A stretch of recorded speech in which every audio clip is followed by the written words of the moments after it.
we are packing up our cozy apartment in Bruges, Belgium, the place we have called home for exactly 2 years. Saving up money, Ryan's been working as a greenkeeper on a golf course. Friday, December 20th, and it's my last day at work. And myself, I have been teaching English, Dutch and German to students. We have shared quite a few adventures together, but this feels like the start of our greatest adventure yet. The bed and all the furniture and the entire rest of the house is gone. So we're here sleeping on our camping mats. Bye, thanks. Bye.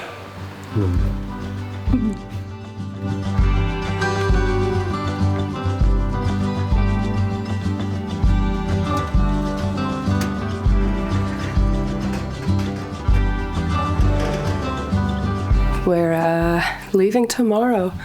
We have to disassemble the bikes today and pack our bags, make sure everything's good to go. This bottle is seriously in the way. Water, right? God, I can't own a bike storm, so I'll get aggressive.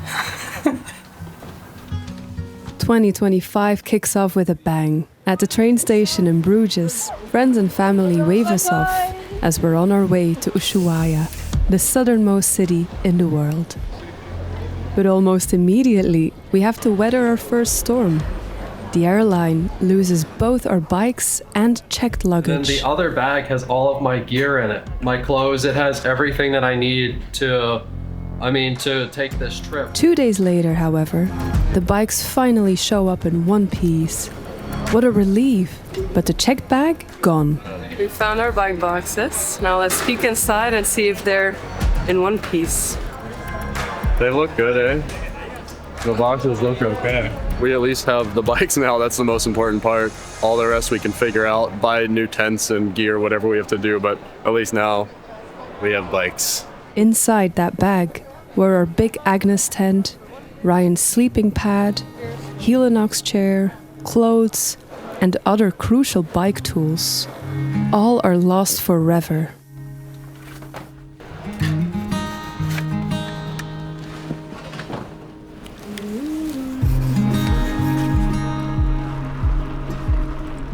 My mind is so blown. I don't even know what to do, honestly. This is like almost broken me. If I'm being like completely honest, this has broken my brain. If you ever have been in this situation, you know how nerve-wracking this process can be. We eventually decide to purchase whatever replacement gear we can find, and we move on, eager to begin our journey. Now we need to buy a tent, a sleeping pad, and a few more tools for the bike, but we're mostly there.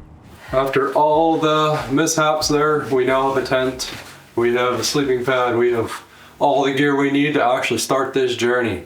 Thank God, thank God.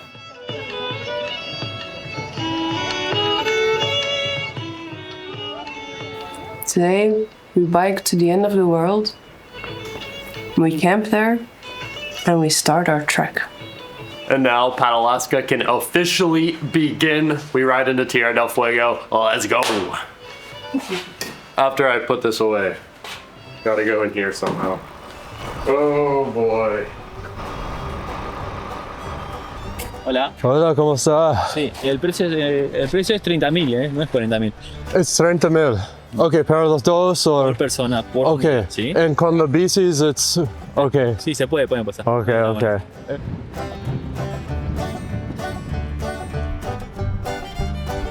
Riding through the national park Tierra del Fuego, we reach the end of the world and the start of our trip. I feel awestruck standing there staring at that sign that I've dreamed of for so long. Come on, the Alaska. Please, get us there.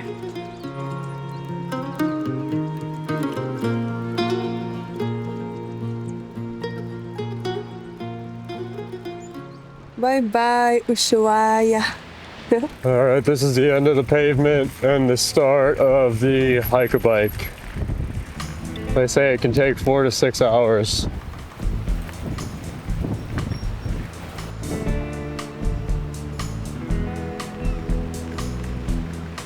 After the first river crossing, over Rio Encajonado, we are on our own. No more tourists, no more hikers. It's just us now. We are fording the Rio.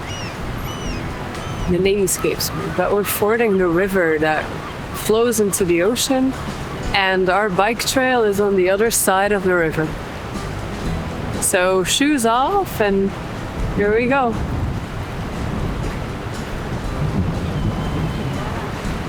Good? Good. Okay. Watch your feet, there might be sharp muscles, but the bike will steady you. Good. On top of a hill, overlooking the Beagle Channel, we set up camp. It's quite late in the evening, but the sun is still shining. During summer, nights here have barely 4 or 5 hours of darkness. The wind has completely died down, and we fall asleep to the soft crashing of the ocean waves, blissfully unaware of the horrors of the next day.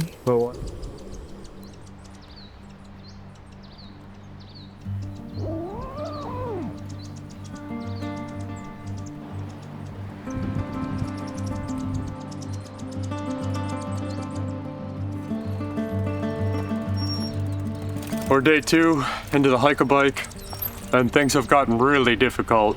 It's been super overgrown, rocky, rooty, narrow trail with really sharp plants tearing at our arms and our legs and trying to rip parts off the bikes.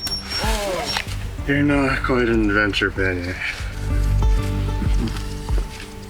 It's a really difficult, challenging start to this adventure. Oh, I'm sorry, bike. We're stubborn people, and the views where we are, it's worth it. Oh, mud doesn't like to let go. Bloodied and dirty and tired, we teamwork our way through the morning. But trust me, there's a lot of cursing. Once we're out of the trees, we follow the coastline for a while across a pebbles beach.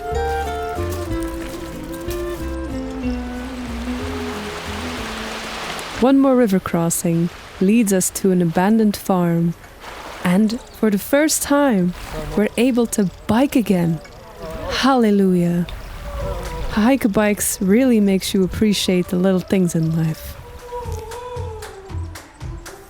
With a mountain range on our left and the seaside on our right, we ride into the night over flowery grasslands, and we set up camp in the military area. Wow, civilization, eh?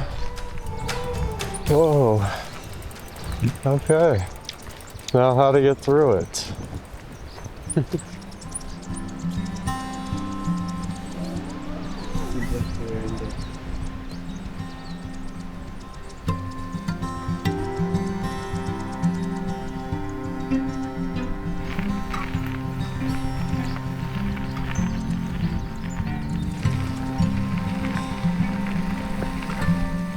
Gravel turns into concrete, and we grind our way up the pass, riding the shoulder of the Pan American Highway. Oh boy. All right, we're officially on the 3, the Pan American Highway. We're raining, first rain day of the trip, and we're climbing up to the pass here on our way to Uyuni. Yeah. It's really raining now, and the Patagonian winds blow us nearly off our socks. Teeth chattering, we hide in a small local restaurant where we're surprised by live music and the best empanadas on earth.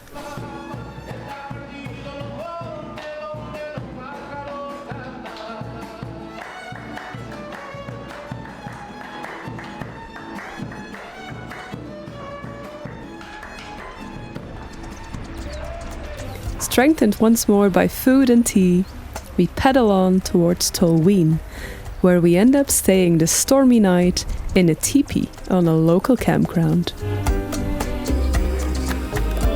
What is this? There's early nasty tuna with olives and...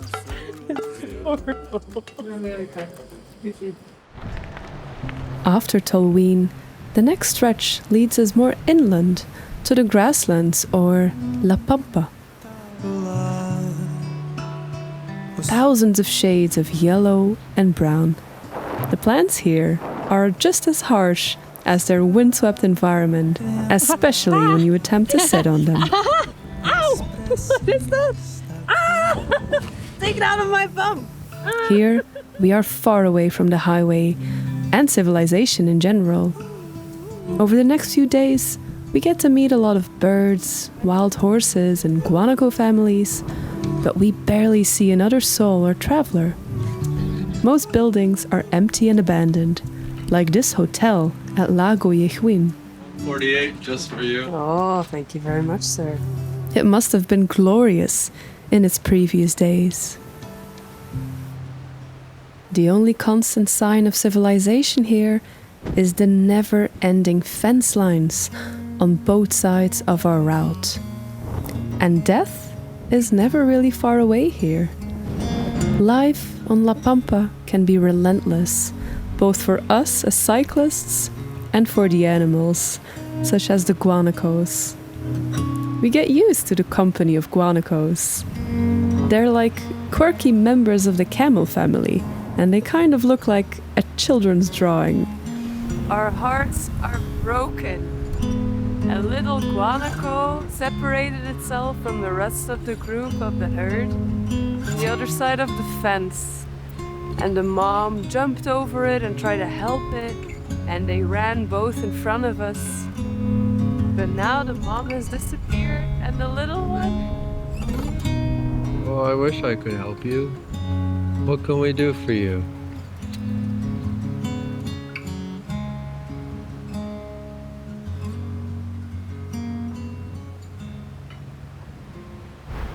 First few days back in the saddle, we're making good progress.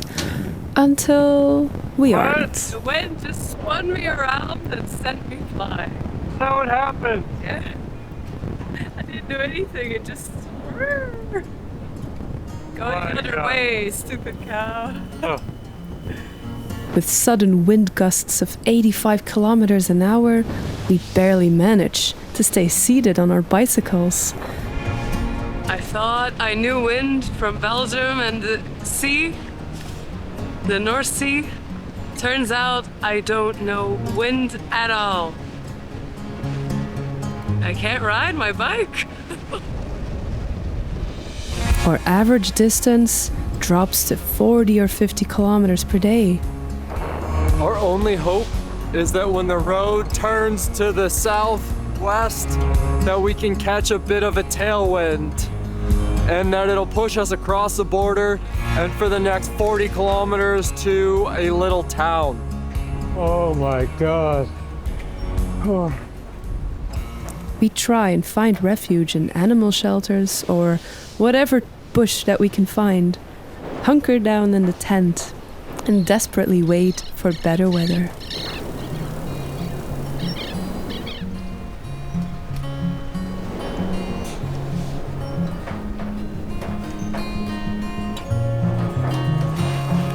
And right there, at our lowest point of the entire trip, that is when we meet Nestor, a true trail angel. Today's Saturday, the 18th of January, and it was another very windy day. I got blown off the bike when all of a sudden a car saw that and stopped to help me. Sitting in the car was Nestor. He offered me us a ride to the border patrol. So he really saved our asses. At the border post, we get our stamps from the officer and eat our lunch in the waiting room to avoid the winds outside.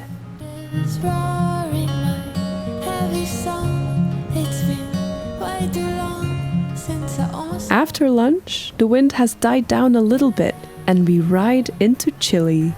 Country number 2. Bye-bye, Argentina. The custom officers in Chile are incredibly kind, and they even let us use their shower as a favor. It's been a few days since our last shower. Shower on a border crossing. Who would have thought? After that, we have to face one more day of serious headwinds. And I mean serious headwinds. It's 1 o'clock! And the wind is worse than yesterday! By a good bit! Until we are finally blessed with a tailwind that blows us straight to Cameron, a beautiful little community by the seaside. We're back in society now, and it shows. This day, we see more people today than all together combined in the previous week. How long did it take to get to Peru? Or from Peru? Hearing stories of other travelers, we get a glimpse of future routes and highlights, such as Torres del Paine and the area around Bariloche. We can't wait for the beauty that Argentina and Chile further have in store for us. But first, it's time to finish up this route. We're camped at the bay, and today should be the last day of the Fin del Mundo.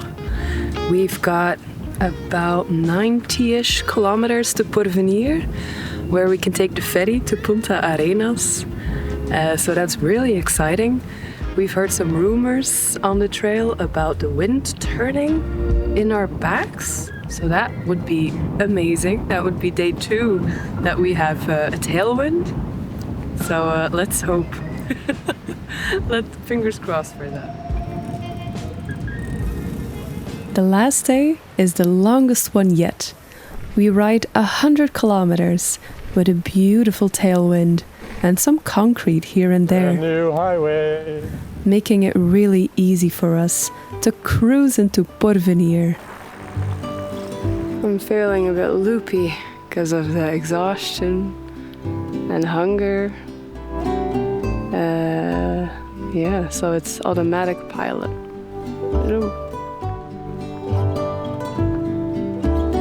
Oh my god, it's pavement. Wow. That means we're like 10K from town. Here we go, showers, clean clothes, and fresh, real food. Goodness.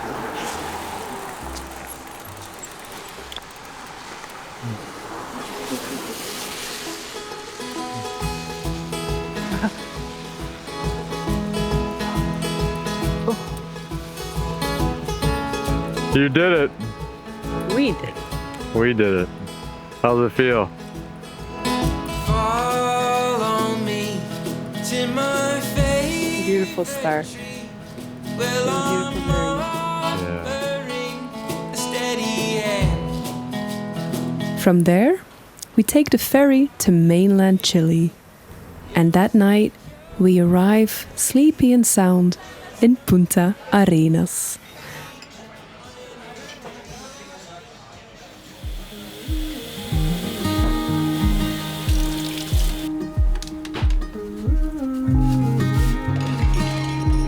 Alaska. Alaska? Alaska, yeah. Started? Oh yeah, like a month ago. We're not fast. All the best, you guys. Thank you, thank you. We all need everything. For the first time since we left Ushuaia, we're back in the mountains. And oh my goodness, does it feel amazing. The views here are absolutely breathtaking. Every direction you look, there's the promise of distant glaciers and snowy peaks. As time goes by,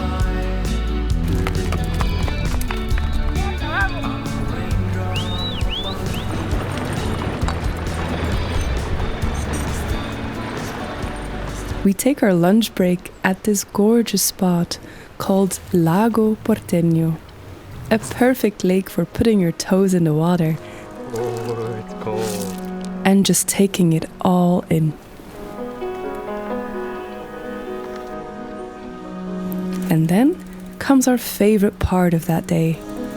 For several kilometers, we ride down this incredible zigzag downhill stretch along Lago del Toro. The way the evening light hits the mountains and the lake, it's pure magic. As the evening approaches, we find ourselves in Villa Serrano, a small and touristy town right on the edge of the park. It's kind of funny. We're surrounded by these fancy lodges and hotels, and here we are, setting up our tent in their backyard, completely for free. And we are not the only ones sleeping here. The next morning, we pack up our tent and roll up to the park entrance.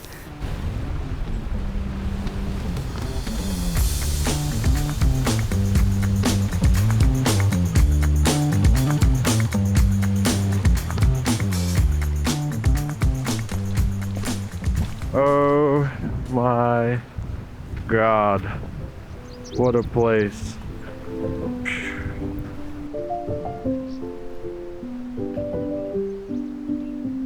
The park itself is quite easy to navigate, with just a couple of roads and trails weaving through this land, and we pick out a few hiking trails to explore. We are at Mirador Cuernos, which is this one. And at the left we have the towers. And every now and then we hear the glacier rumble. It's a nice, chill hike up to here. Being tourists today.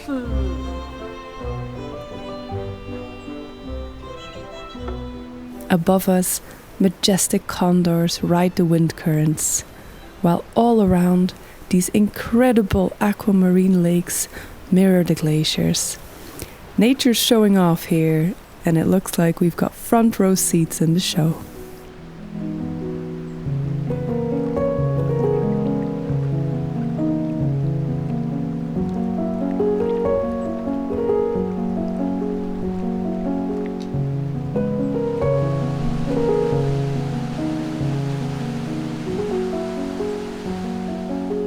The weather takes a turn for the worse as we leave the park on the I-156.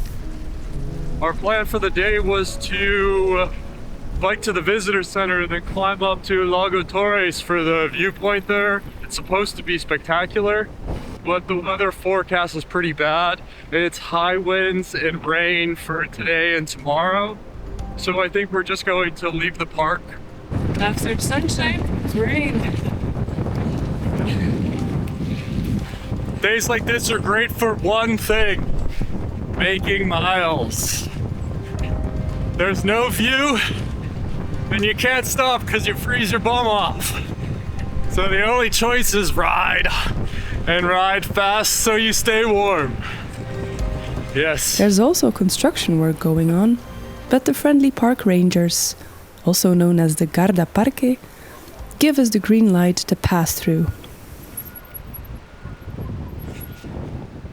¿Por qué pasaron por acá?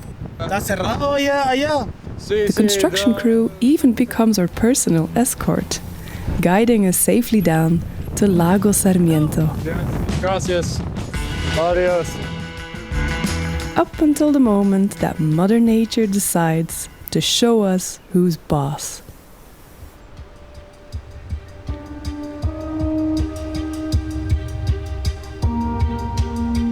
The wind has caught us by surprise. It was in our back for most of the morning. And then the road turned and it was in our sides, and it was so heavy. There were gusts of 70, 75 kilometers an hour. It was getting kind of dangerous. So we decided to hunker down here, and we're trying again in the morning. There's nothing to do but surrender. Nature decides our planning here, our schedule. We put up our tent, and though sleep doesn't come easy with all the rattling and whistling, we're grateful for our refuge in the storm. Good night. After a rough night's sleep, we're thrilled to hit the road again. The wind's still out there, but it's tamed just enough for us to ride. We just had a really wild night. And not in the way you would think. Even though we were sheltered here, it was still all night long. It was pretty bad, really. We've seen some wind in Tierra del Fuego, but I think now it should be more or less safe to be on the road. I'll put it like that.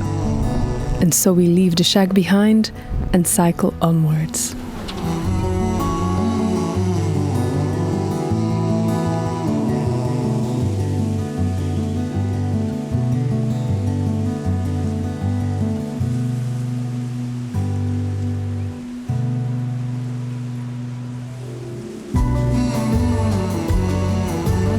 We're rocking a tailwind, cruising along at 50 kilometers an hour right now. That's like, I don't know, roughly 30 miles an hour. And we're just flying along here.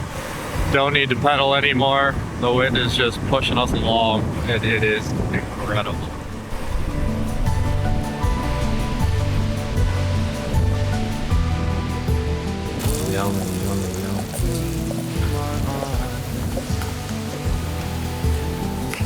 With full bellies and full hearts, it's time for the border crossing at Paso Rio Don Guillermo, a gateway between Chile and Argentina. We're rolling into Argentina on Ruta 40 with a beautiful tailwind, up until we arrive at a police and road assistance station. There, we find ourselves a special place to sleep.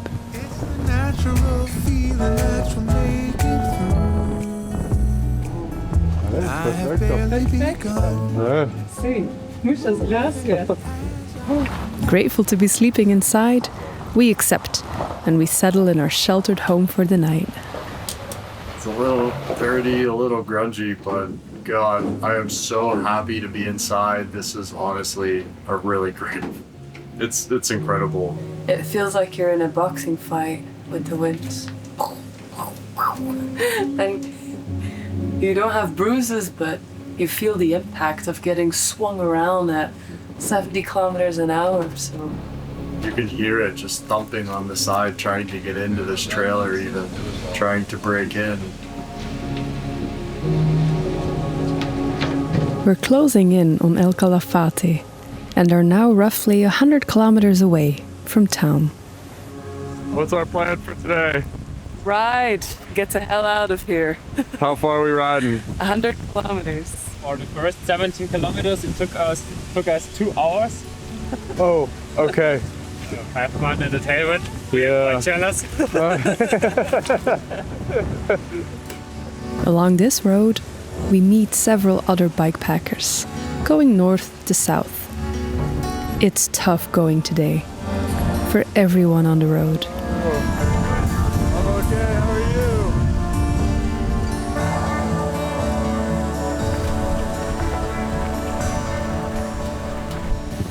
Holy shit.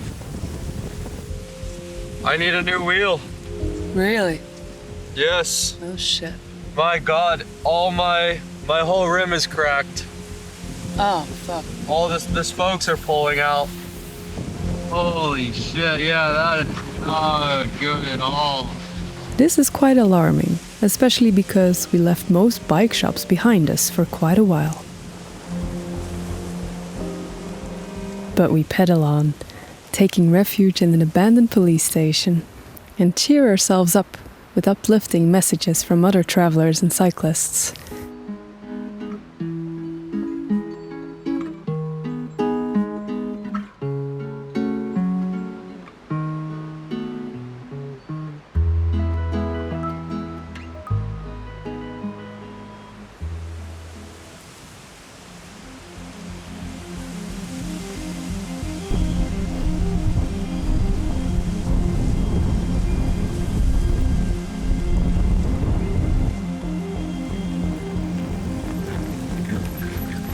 Now what? Well, now we made it to the pavement.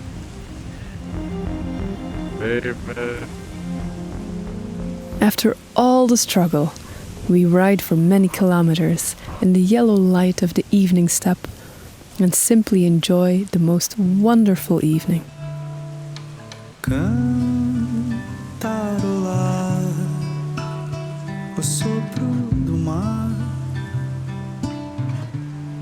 We set up camp on top of a hill, overlooking the mountains in the far distance, and watch the moon rise slowly right above our heads. All our worries disappear.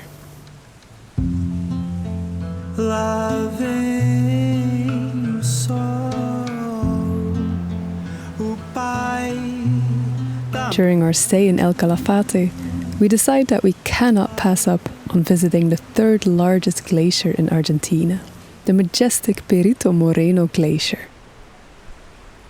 But nothing, and I repeat, nothing, could have prepared us for this.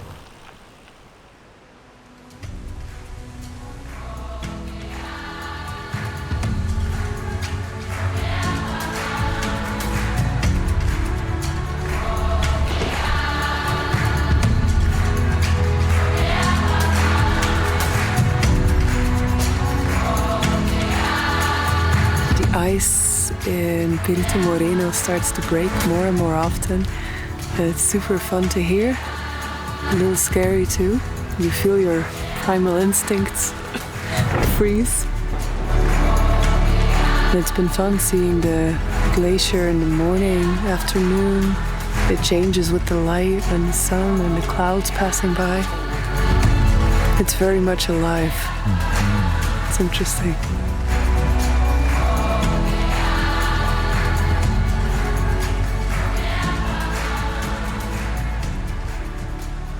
Glacier came all the way here to the base of the peninsula, but now it's starting to retreat again. Yeah.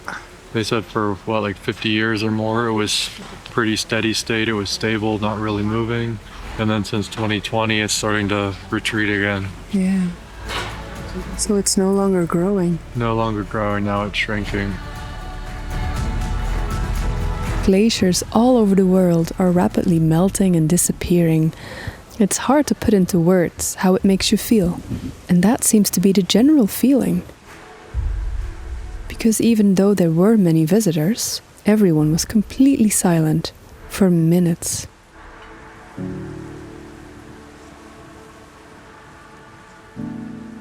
Perito Moreno literally takes your breath away.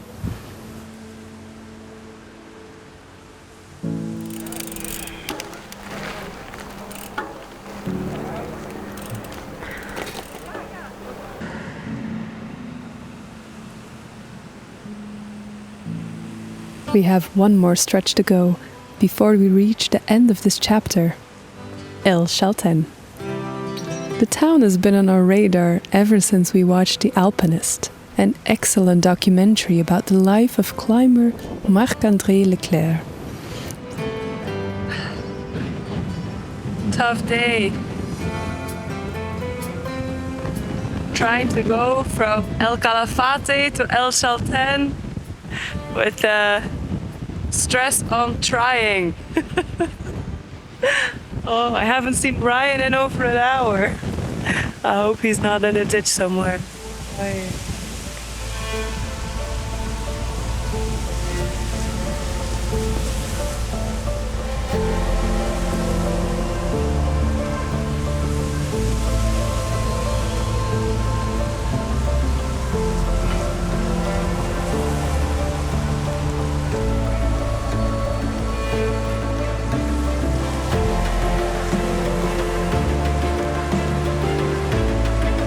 It's a lot. Yeah, it's a little demoralizing. It's like sticking your head out of a car on a highway and just dealing with that all day long. It's crazy. It really is crazy.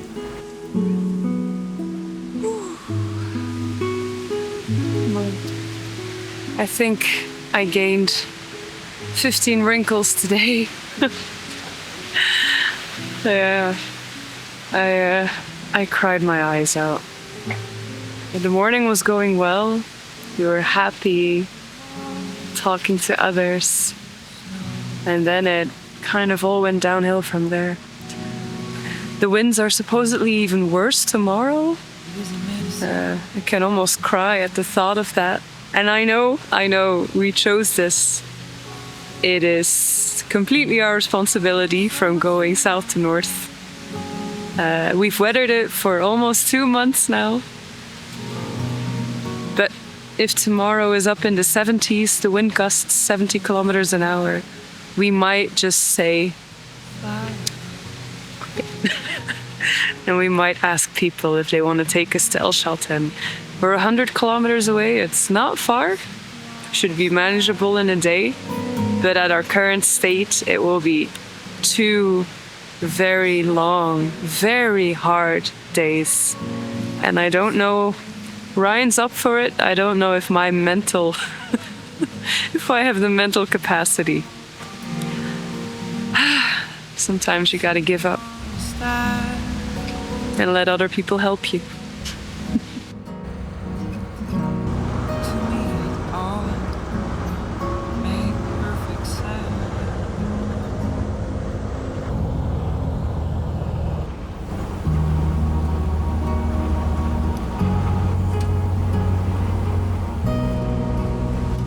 Can you tell me where we are? Yeah, we are now in El Chaltén on the way to the bike shop here so I can fix my back wheel. What's wrong with your back wheel? The rim is broken. The spokes are starting to like tear out of the wheel. I think riding a little too hard over the last year. Okay. And then the bike shop might have over tightened them. Okay. Yeah. I think the airline was a little hard on him too, so yeah. He bent the wheel a little bit on the plane. We installed ourselves on a reasonably priced campground and did what everyone here does. We hiked to the majestic Mount Fitz Roy. It's 4:30 in the morning. Hiking. There's a rhythm to it all. There's a you and there's a me. There's a pattern in the chaos, a current in the sea. And there are times I wish I had a mouth. It took us a few hours to get all the way up there, as the climb up to Tres Lagos is quite steep and slippery. Every spring leads to a fall. There's a heart in every home. The young will always wish that they were older. Once you arrive there, you really have to take your time and let it sink in where you are. There's a you and there's a me. There's a pattern in the chaos, a current in the sea. And there are times I wish I had a mountain top to see the rhythm of it all.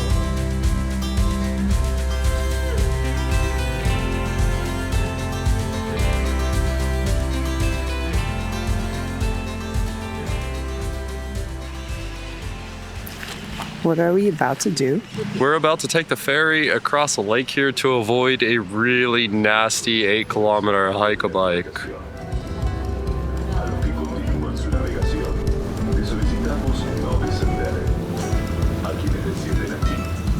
When we reach the north side of the lake, we wait in line with other backpackers and bikepackers to receive our exit stamp from the Carabineros, the Argentinian border control. After getting our stamp, we walk our bikes into the forest and embark on an infamous hike-a-bike across no man's land. My God, you're a champ.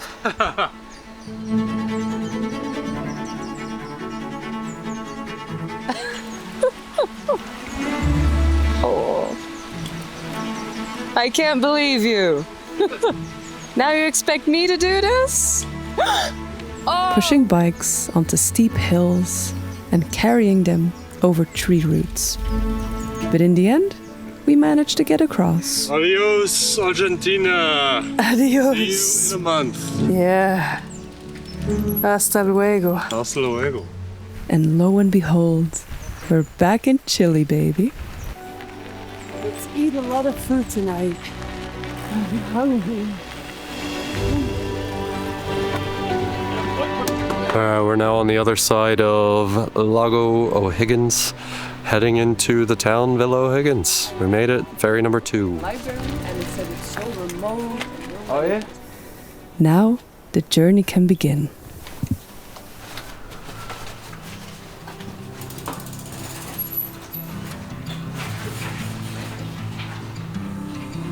The Carretera Austral is a classic route amongst cyclists, bikers and backpackers.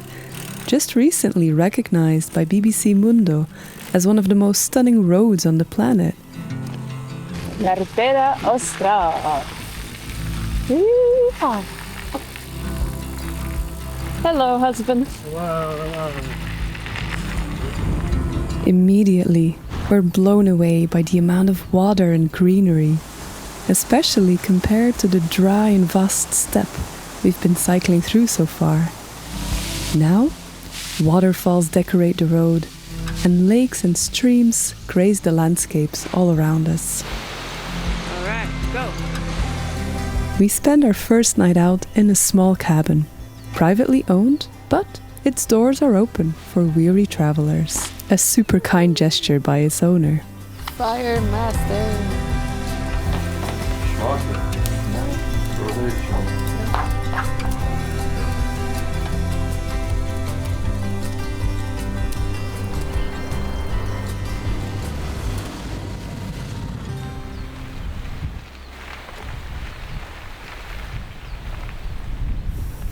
We slowly grind our way up the steep zigzag, accompanied by a light drizzle. Once again, a very narrow mountain trail. No mistakes can be made here. At least there's a rail this time.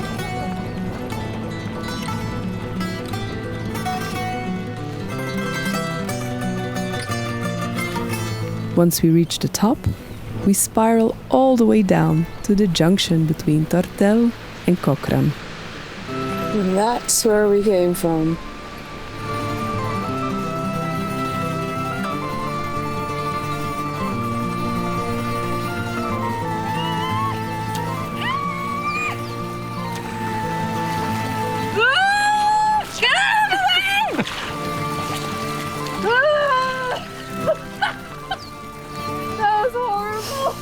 The nights grow cold as the seasons are starting to change. It's early March, which means summer is drawing to an end. Day temperatures reach between 5 and 15 degrees Celsius, and we find ourselves riding through rain, sun, and cloudy conditions. Replace the wind with up and down hills and rain, but we prefer that. But the uphills, we'll have to get used to them. We've been covering so much flat terrain, so climbing up here now, it's quite a challenge.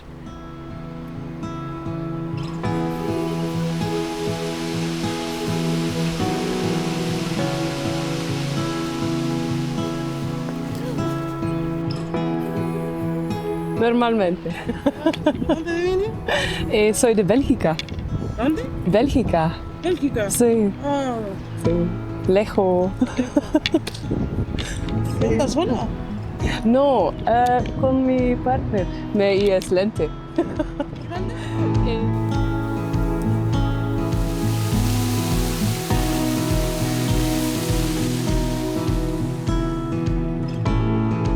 After 4 days, we have cycled around 200 kilometers and arrive in our first town stop, Cochrane. Here, we take the day off. Love you too. My dad says hi. This town really has some good vibes, and we're welcomed with sunshine and fruit trees everywhere. Dos manzanas de la naturaleza. Sí, gratis. What do you think?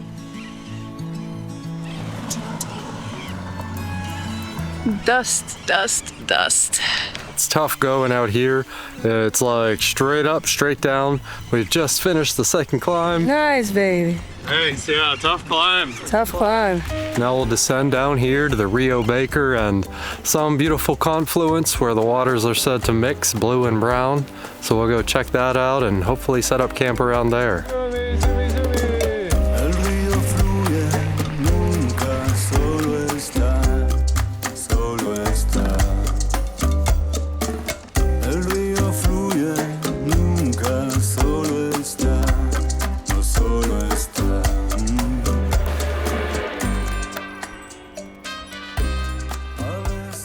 Upon waking, however, we notice a thin layer of frost on our stuff.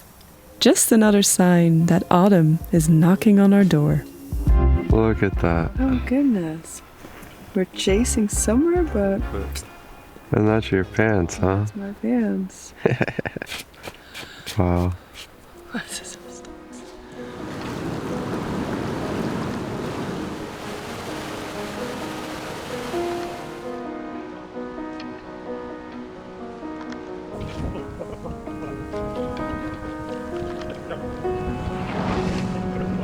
We follow the lake all the way to Puerto Rio Tranquillo, a little pueblo or town that serves as the gateway to the Glaciar Exploradores and the Catedral de los Mármol, also known as the Marble Cathedrals.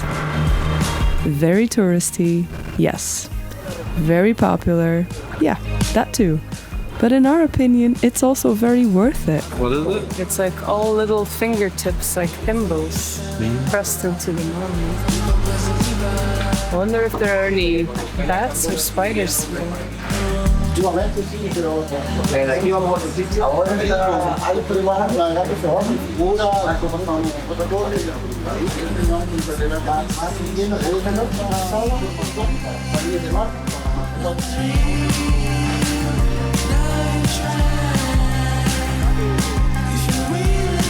I even managed not to get seasick on the rocky boat trip back and forth. That's a victory for me. If they can do it, then I can do it.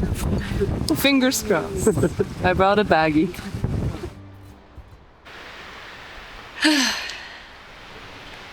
For me, this is the hardest part almost. Ryan films more, he takes more time for time lapses and drone shots, but it makes it hard sometimes because then I'm ahead and then I wait 5 minutes, 10 minutes, 15 minutes, 20 minutes. Then I get frustrated. We understand each other, but it's something we gotta figure out and we're trying to figure out.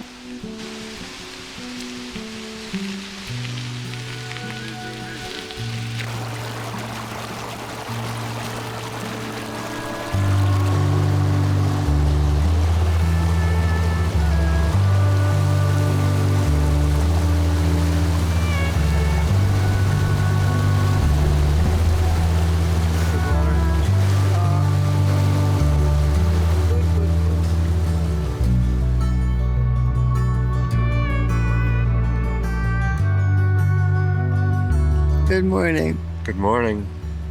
Drizzly, windy morning. Yeah. Twilight weather at the La Push Beach. But that's normal here on the Carretera. Otherwise it wouldn't be so green. But we've been very slow and lazy this morning. I'd say 15 more minutes and we're ready to go. The days turn cold and grey. It's time to put our rain jackets on to protect us from the cold wind chill and the drizzle of rain. Just in case we forgot what the last 2 months of our lives were like, here's 80-kilometer winds again. Thankfully it's at our back now. Oh, it stinks so bad that it catches your face. Especially when these cars go by and it creates these whole dust tornadoes up the road. But yeah, it's behind us, thank God. But a reminder what life was once like. for northbound cyclists on the Pan American Highway. Oh my.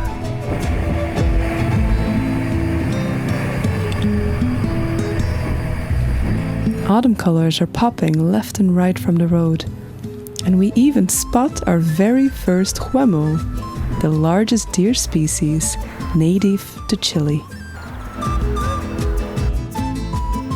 We flew straight from winter in Belgium into the middle of summer in the southern hemisphere, and now it's officially the first day of fall. We've skipped spring entirely and likely won't see spring next year either, as we'll be in Central America and the tropics. But colors are full blown up here in the mountains. Not so much in the valley yet, but officially the first day of fall, autumn. Hi. Hello. Good luck. You're almost there. God, I love the fall colors. We went from winter in Belgium to summer, cold windy summer in Ushuaia, to fall in Chile. This also marks a huge transition in the Carretera Austral. From now on, we're riding mostly on paved roads. Although we love a good bit of gravel, pavement does make climbing a touch easier.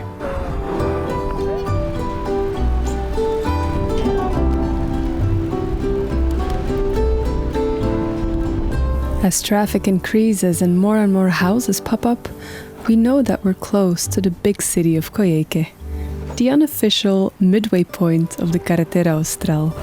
By now, we've ridden over 500 kilometers and are ready for a break. Chile, you're so big. All of that left.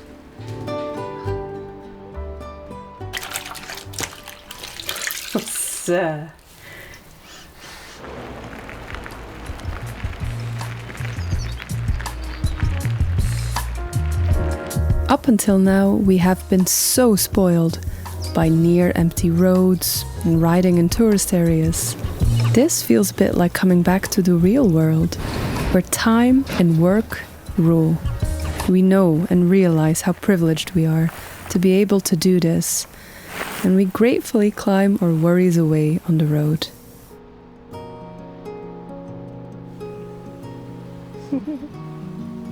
Go and take a walk in the snow.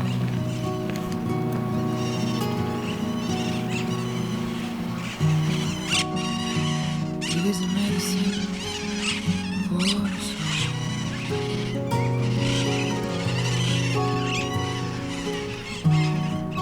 So much in my head is there.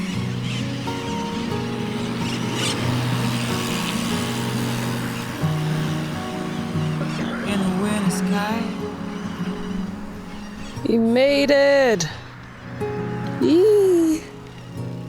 Yay. Welcome to Villa Amengual. Amengual. Sí. Villa Amengual. Amengual. Yo quiero un café y una empanada. Ay, quiero un baño. Ooh. Un baño. Camera battles.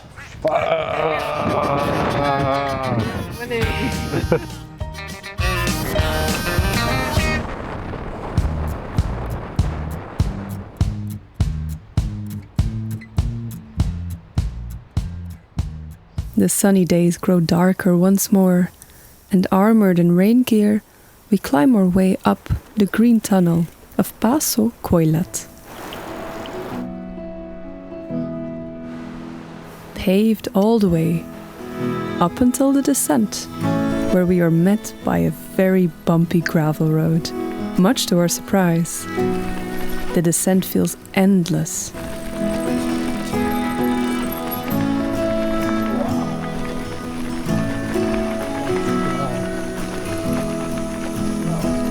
With fences left and right, we only have little options to wild camp.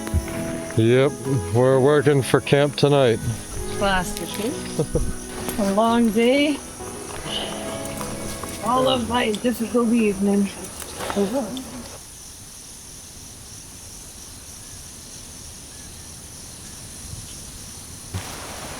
We've been slimed in the night. Look at all their trails. Raindrops trickling from the leaves hit our tent flaps, and we know what time it is. Rain gear time. The fog obscures our view, something that the Carretera Austral is actually well known for. Rainy days. We ride in silence along the cliffs in the direction of Puyuhuapi. And thank goodness for iOverlander, because we read about a very special stop on the road. What are you looking for? I'm looking for dolphins. Do you see anything? No.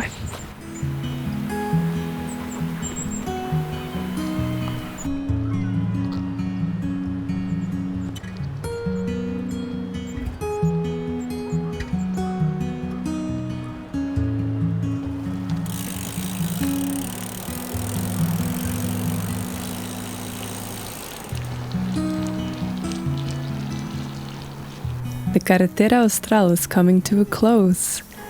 Officially running from Puerto Montt to Villa O'Higgins, we're now about 250 kilometers away from Puerto Montt. But, last minute, we decide not to end this chapter in Puerto Montt. Instead, we point our wheels back to Argentina.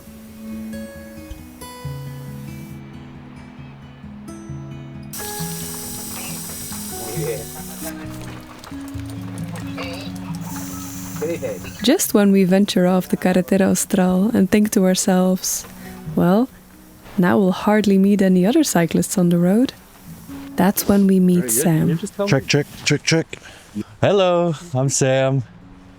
I am bikepacking from Alaska to Ushuaia. I'm in my last month now. It was crazy now, like all the thoughts rushing back the whole trip. You know, I'm reminiscing on Alaska, Canada, all these places that like I've forgotten for the last however many months, and now it's reliving those moments, trying to take it all in here before it ends. I lost my legs 6 years ago, and it was just super devastating, like feeling like I wasn't able to do all the stuff I wanted to do and kind of do it to the level that I thought I could. Yeah, just feeling trapped. I think that was like that feeling of just like, you know, even simple things when it would hurt too much to go walk or walk the dog or something simple like that. And just that feeling, I just hated so much. It was like that knotted feeling of not being able to do stuff. It started to resolve. Hiking and sort of being on your own with everything you need on your back, it really like, it shows you, okay, I'm capable of hiking my way off this mountain, or, you know, whatever the case may be. And man, it does so much for you. It starts to build a little bit of confidence, not only makes you stronger physically, but you just, for me, it gave me a lot more patience with the leg, a lot more like a more intimate understanding of it, and sort of appreciation for it as just a fact of life for me now. And it's a below-knee amputation, you know, it's not like a life-ending thing. I knew I was gonna be able to do stuff on my own. I remember really distinctly, actually, my first through hike, the PCT, the Pacific Crest Trail, and I was in the desert section, and I got up early to beat the heat and was hiking.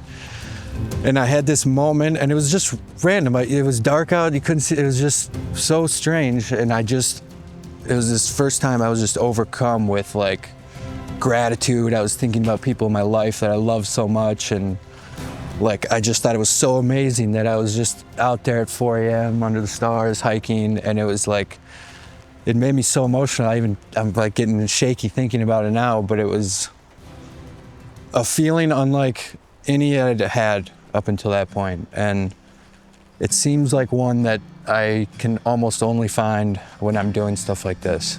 I think something about through hiking and doing these things where you're physically challenged like this, you're alone, quiet in the nature, and like it changes something chemically in your brain, and at least it did for me. Not everyone can do a trip like this. You know, it's a pretty tough thing to pull off, even if you are motivated to do it. I just encourage people to try it, even on a small scale, you know, like I think it's so good for you. It's like a real treat in life to feel that way, and it's not comfortable, you know. It's definitely not comfortable. We're standing in the rain, it's windy. We're all delaying our departure, but yeah, I think you guys get it, huh? Yeah. See you soon, Mom. Dude, Sam, thank you. Yeah, man. Yeah, of course, huh? Yeah. Thanks. Yeah, fuck. Such a short but wholesome encounter. We're sure that Sam will finish his incredible journey safe and sound, and we hope that our paths meet once again.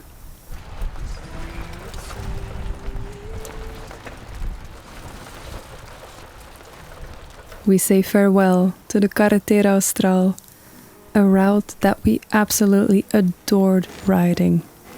And we venture off in the direction of Feu, a super popular rafting destination and just a quaint mountain town overall. All right, here we go. We've reached the frontera, the border with Chile. We'll have to go through immigration office here, get our exit stamp, and then it's another like 10 kilometers or something to the actual Argentina side.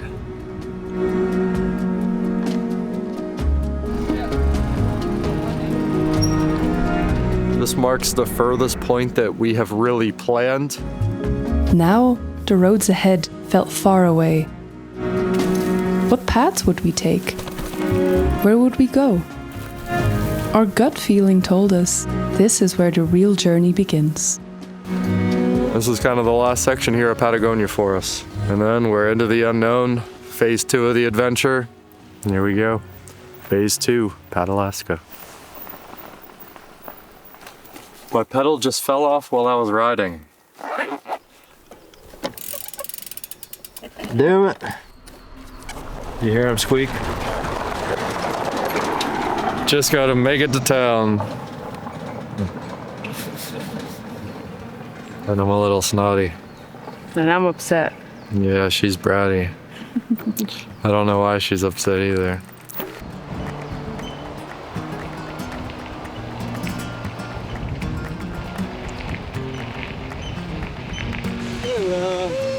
Sí. ¿Dónde está empanada?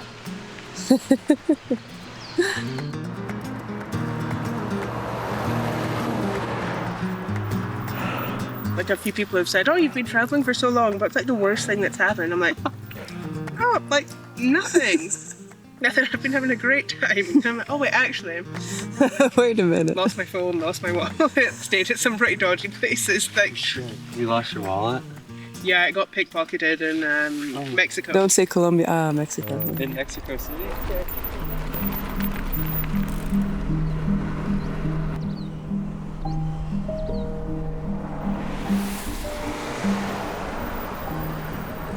I had to buy new pedals. Can't have pedals falling off and breaking in the middle of nowhere, so. No, I got beautiful red Crank Brothers pedals. And a Christmas bike. Christmas. Although we were excited to see Bariloche, it wasn't exactly our cup of tea. Goodness. It felt like a very busy, big city, especially after all the sleepy towns that we've stayed in. What did you buy? I bought a harmonica. Time to get musical. Although, I don't think any of you will hear this.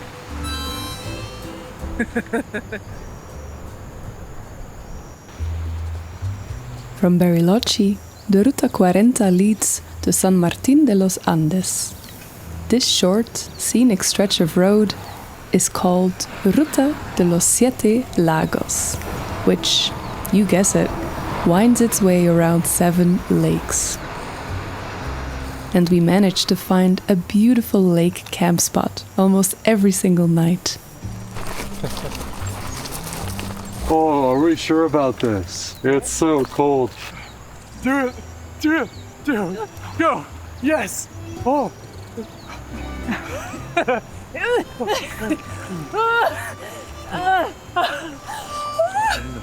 All right, we did it. We swam in the freezing cold water. I want to make this more of a habit. Cleaning off, jumping in any body of water that we can, because that's part of the outdoor experience. Being uncomfortable.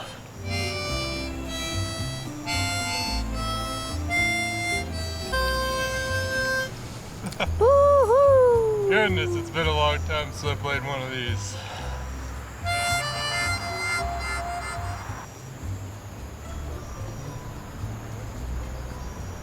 As a married couple, living on each other's side and sleeping in a miniature house 24/7, we try to navigate the storms as best as we can. But we too have our bad days and breakdowns. Everything froze last night. Our tent is covered in ice, all of our gear. And Ilsa and I are fighting. It's tough traveling us two sometimes, and we do have arguments just to keep things real. Today we're fighting over time. Our paces, our rhythms are a little different. I'm a little more chill. Okay, I'm a lot more chill. Way more chill in every aspect. And yeah, she likes to get going earlier, and she likes to be on schedules and times, and none of those things exist to me. I'm not very good with time, never have been. So she ends up waiting on me a lot, and we fight about it.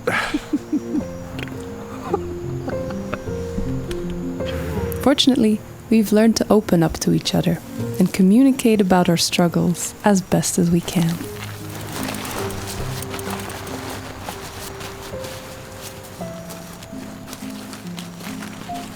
Here, we say farewell to the green forests of Patagonia. Adios, Nahuel Huapi. Y bienvenidos, Lanin. And once more, we find ourselves in the Argentinian steppe, where spiky plants and sandy hills rule the landscape. Every time I think we have left Patagonia, I find another sign that says we're still in it somehow.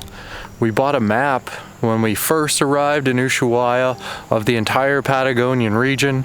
We've been using it for literally for 4 months now, and today we actually reached the very edge of our map. So from here on out, we're fully onto a different map now. We should technically be out of Patagonia, and yet there's a sign right here that says the region of Patagonia. So Technically, this is still northern Patagonia. But for us, it certainly feels like the end of a chapter. We decide to roughly follow the familiar Ruta 40 for the next few thousand kilometers. To be honest, the shift in scenery feels like a breath of fresh air. Some might perceive this landscape as empty and boring, but our senses seem to come alive here.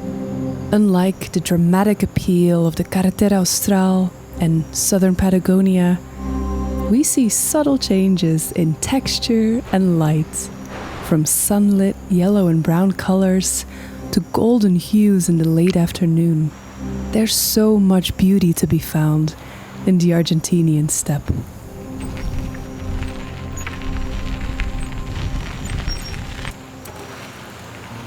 today we're riding to a little town in the mountains called Uyuni, and we're kind of racing a windstorm. The weather's really supposed to shift tonight, and yeah, it's gonna be snow up a little further in the higher elevations in the pass. Wow, yeah, look at that, man. That's all snow that wasn't there. Yep. Yeah, that's a lot of snow. That's a lot of snow. All right, I hope that pass is good for us. Climbing ever higher, the landscape slowly shifts towards more trees and more vegetation. And not just any tree, but the magnificent and funky Araucaria tree. These giants can tower up to 50 meters high and like to show off their distinctive thick leaves. Look, that's like a monkey. The indigenous Mapuche people revere these trees, not only as a food source, but also as sacred. The Araucaria embodies the balance of life and the unfolding of destiny. So what's happening? What's our questioning right now? Where do we sleep? What are our options? Lake, river. How far? 13.7 kilometers. Are you robot? Yes. Let's go. We arrive at the lake in the late afternoon, when the sun starts to set and the temperature drops down. After hours of climbing, it's time for some layers of fleece and gloves in order to stay warm.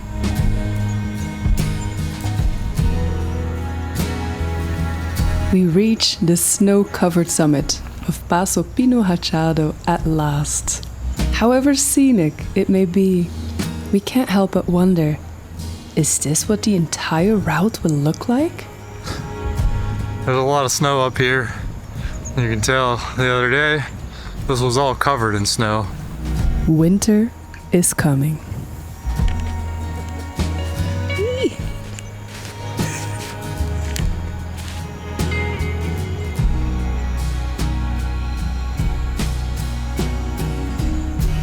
As we descend and dropping down hundreds of meters, the snow melts off pretty quickly, and we continue our descent all the way down to Las Lajas, a quaint little town where we stuff ourselves with cakes and resupply for the next stretch.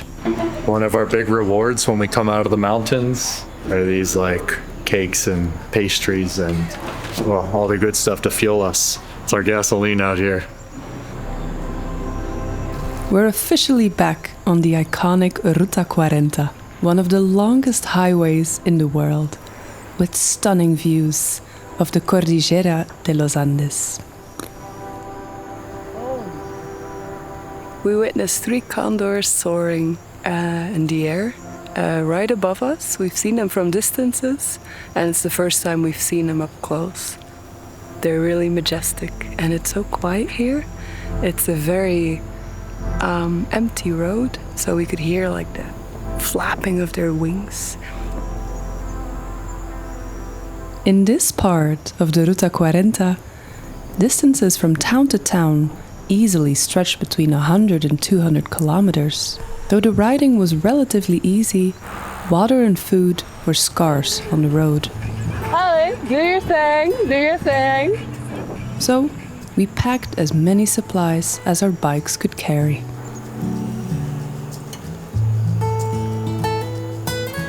Wow. Oh, Pronto Pero. Ajá. ahí es contente. Sí, bastante. Wow.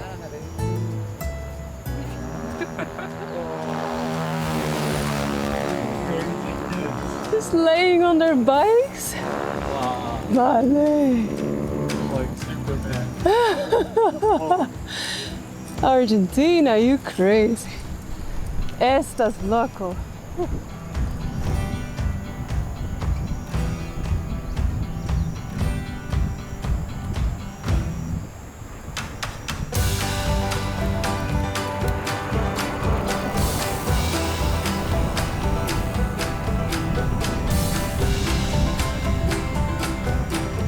Desert camps are simply magical.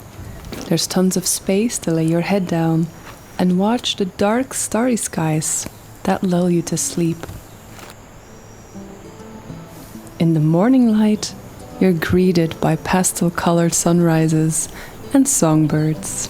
Ryan and I snuggle together in our cozy sleeping bags, listening to the sound of silence.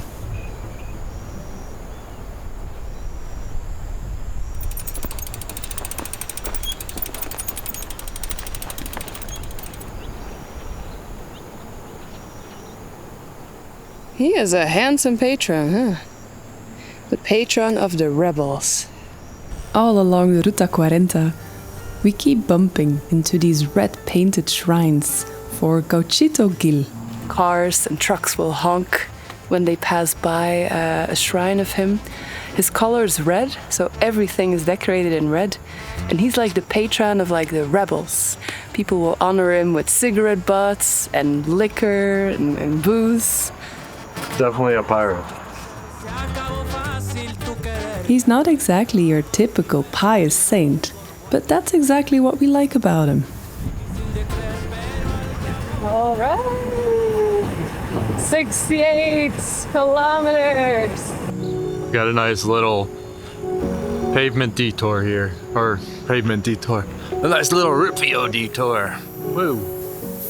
So we venture off into the seemingly middle of nowhere.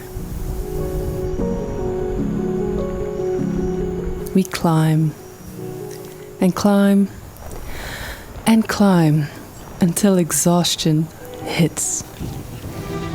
It's been a while since I was this tired.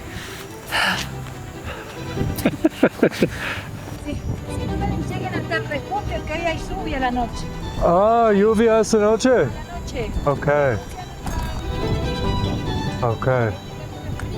Okay. Bye. Okay. Gracias. Okay, I want a gang of horses now. What do you want? A gang of horses. Gonna swap this metal, my steel horse, for a real one.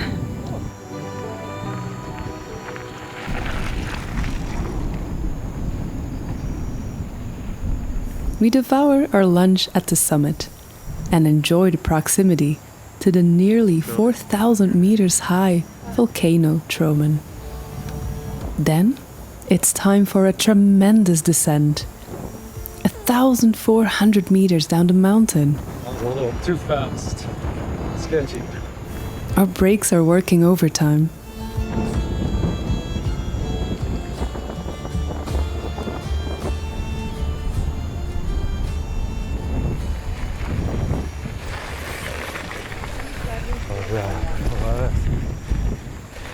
This was the worst night I've ever had in my entire life. My sleeping bag fully deflated. After less than a few minutes, it's totally failed. And we had a horrible dust storm, so we're literally covered in dirt and sand and dust. I don't feel like dealing with this now. I'm gonna drink some mate. Okay. Ignore and drink mate. Yeah. Great. And shake out our sleeping bags. Yeah, and shake out all our stuff, because holy shit. You peed on our tent. I know you peed on our tent.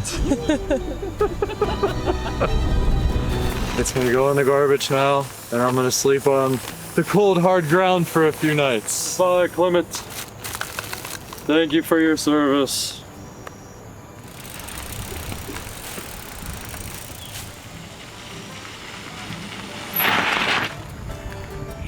Oh wow. We are officially in the province of Mendoza. Oh yeah.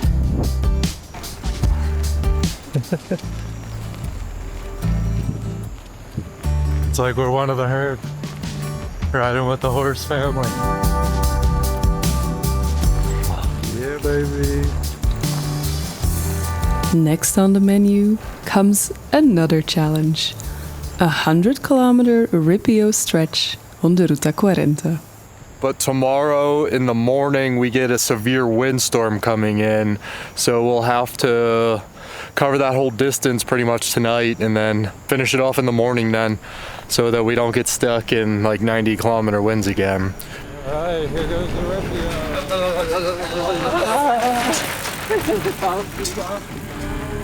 While we do enjoy some gravel riding, it can really kick your butt after riding smooth pavement for a while.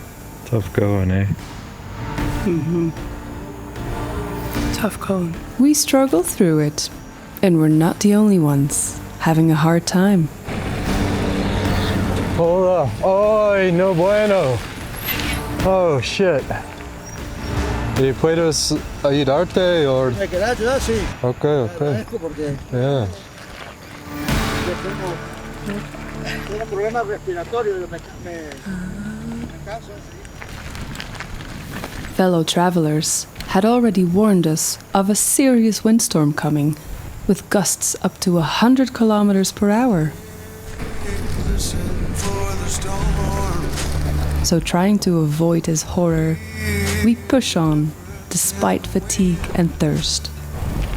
It'll be fun. Have you ever ridden a bike in the dark before? No.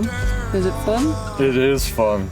It'll be more fun with two because it can be creepy alone. Yeah, I bet. You never know like what's stalking you. Or if a mountain lion's gonna like jump on your neck or something.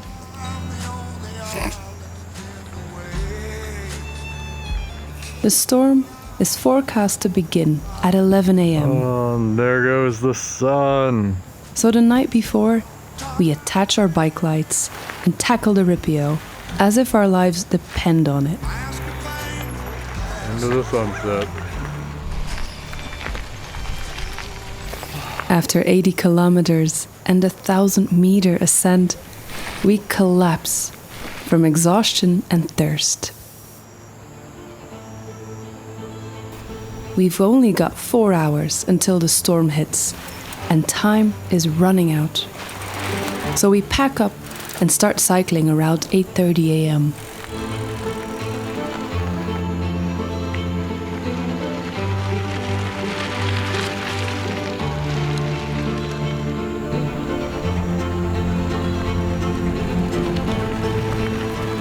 It's 9:45 and the wind is picking up. It's starting to really whip all this dust and sand around. Getting in the eyes and it burns, stings a little. Tumbleweeds. Oh my. Oh my. Yeah, you can just see the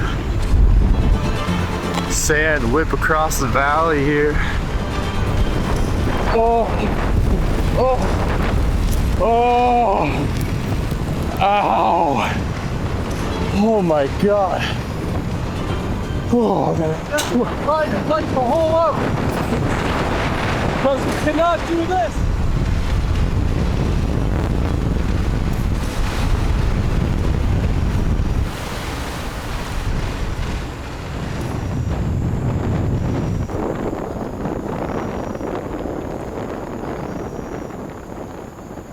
As we near the sprawling city of Mendoza, we have no other option but to ride the highway shoulder.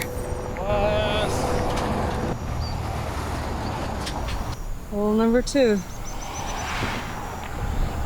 Thankfully, we're riding tubeless, so after a short while, we're able to continue our ride. That is, until we hear a loud squeal coming out of the tall grass. And there she was. Beautiful! Maya, so more even. So more even. Oy. That's not fair to our animal hearts. You know that. You know that. You know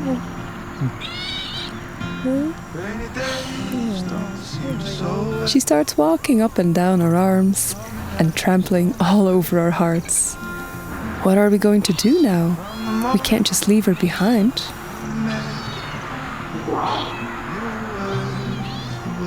Oh! Oh, goodness. All right, shall we go?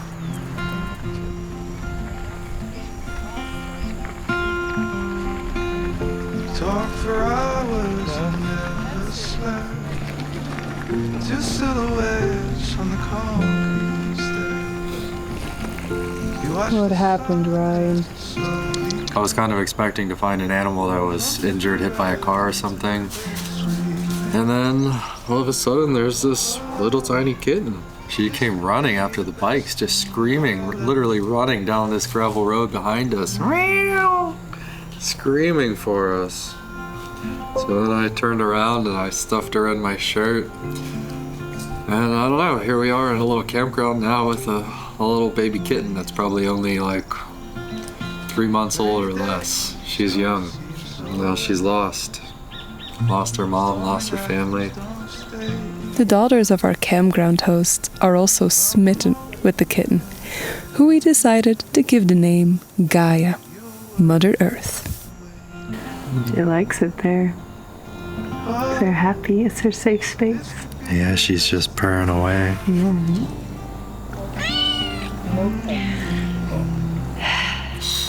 But it's hard. I don't know how we I don't think we can keep the cat while we cycle.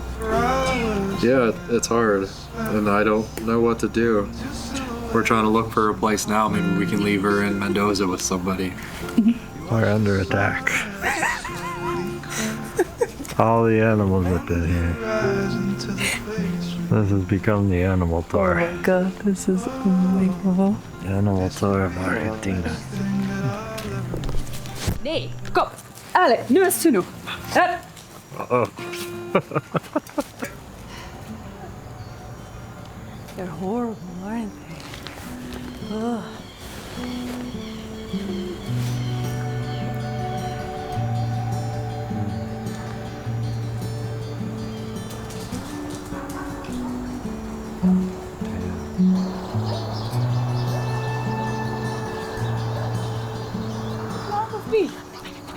I kom. Hup. Hup. So what just happened? We woke up and she was nowhere to be found after snuggling in our necks all night. And then we heard a distinct from far away, all the way up in a tree. So the last hour and a half we've been trying to get her out. Yeah, this parenting is, we're sleep deprived, dirty, anxious. How did we get her out? With a big branch. And Ryan, I don't know, what did you do? He scooped her, pushed her down. Back in her safe spot.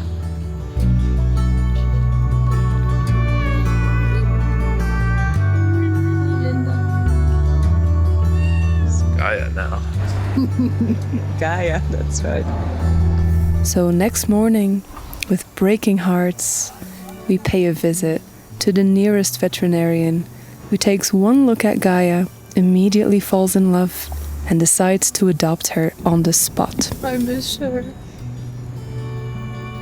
But it's really for the best. I'm super relieved. There's some incredibly caring and loving people here in Argentina. It's unbelievable.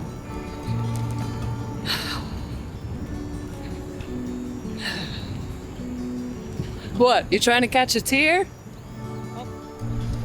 We were excited to take a week off in Mendoza, but still feeling a little depressed without Gaia by our side. Fortunately, there were 2 surprise packages waiting for us in town. Here we go. This is the first test of our new tent. We're proud homeowners. So cozy. New quilt, extra warm, functional sleeping pad, in this giant, beautiful tent. Be a good combination. Yes. We don't have a name for it yet. For the tent. Yeah. Bellagio.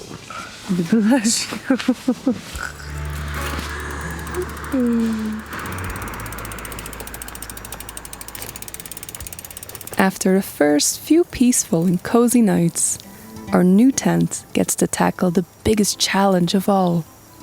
When we fall asleep, the sky is wind still and starry. But just a few hours later, everything starts to shake.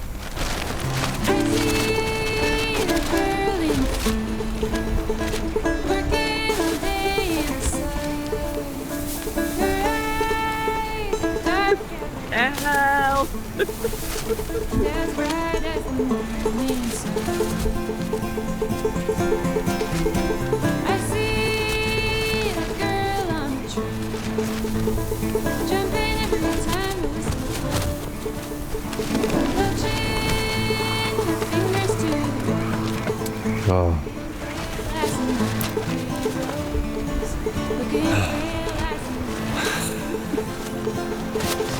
You look 10 years older. I feel 10 years older. Around 2 a.m. last night, the wind picked up, and yeah, it got pretty crazy. it kept ripping the stakes out of the ground. It's super sandy here, as you can see. And even with like big rocks on the stakes, they still wouldn't hold some of them. So I had to get out, I think 4, maybe 5 times in just driving sand. You could barely see. It was like being in the Sahara or something. And yeah, and our tent just flapping away like crazy with. I'm speechless, honestly. I don't have words at the moment. No words. No words. Just sand.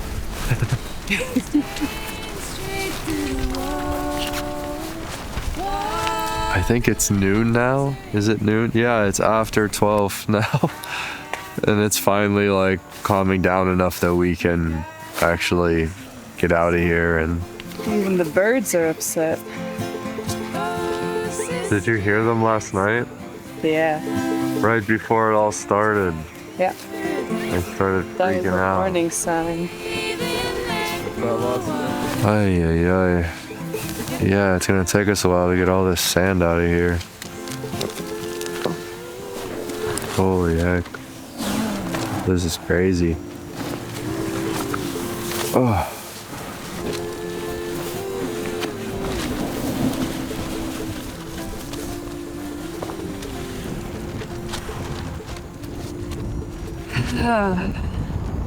So much for keeping our tent clean. Oh my god, we've been babying our new tents so thoughtfully and carefully. And then one storm comes, undoes all our effort. Yesterday I was thinking how much I will miss this country, how much I love this country, and then it throws you that in the face. What a wild, untamed land. Jesus. That's the only way I could get it to hold. I had to tie the stakes to the bike. Even our big ass rock piles weren't enough.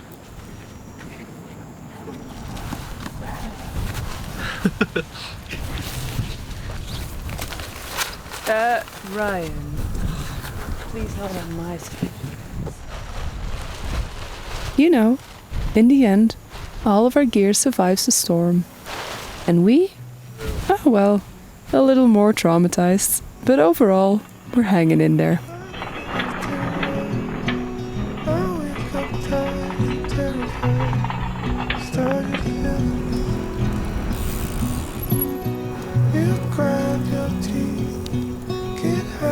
As the days go by, traffic completely disappears, and the scenery slowly starts to shift. Red rocks, baby! We see red rocks, colorful canyons, clusters of cardon, and families of condors that brighten our days on the road. I did it! I unscrewed the GoPro from its mount for the first time. We pass by the parks of Ishigualasto and Talampaya. They're so big.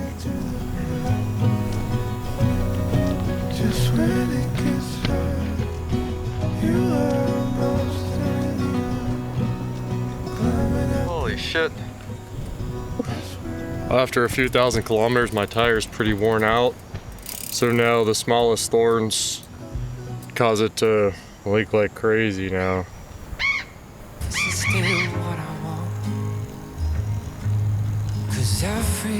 Look who it is. Ilsa's mad at me for having to wait again. 30 minutes. Yeah, I have bike problems.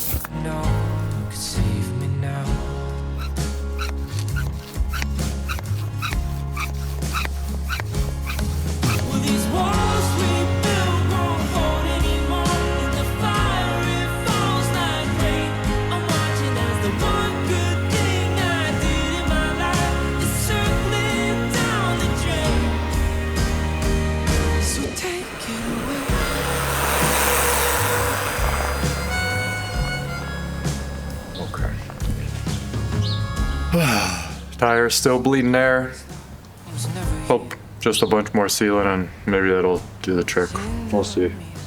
My bones disappear.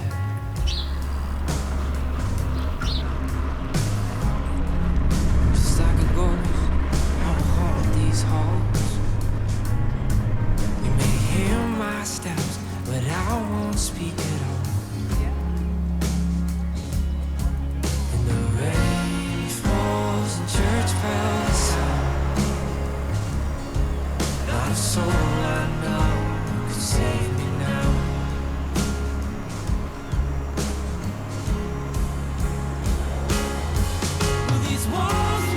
We've reached kilometer 4,000 of the Ruta 40 here in Argentina.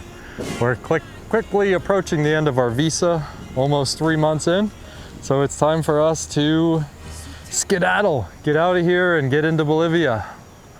Vámonos.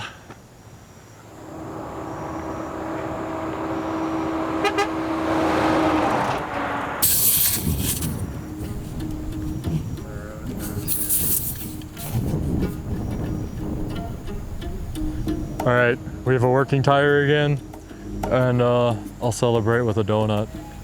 Nom, nom, nom.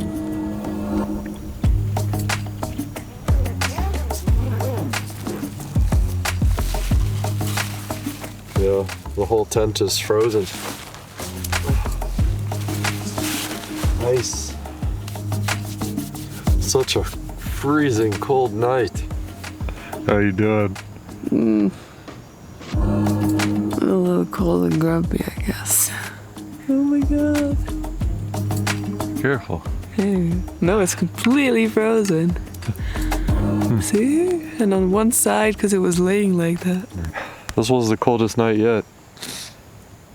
Our water hasn't froze quite this much before. But tonight it did. But now that the sun's up, it gets warm pretty quickly, so. Elsa made polenta with a lot of dehydrated onion in them last night. And let's just say it was a very stinky night in the tent.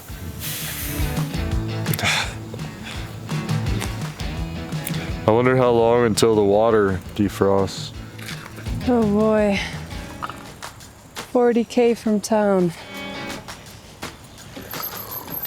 And the flat tire once again. Oh no. Oh no. I pushed too far and it went into the tire.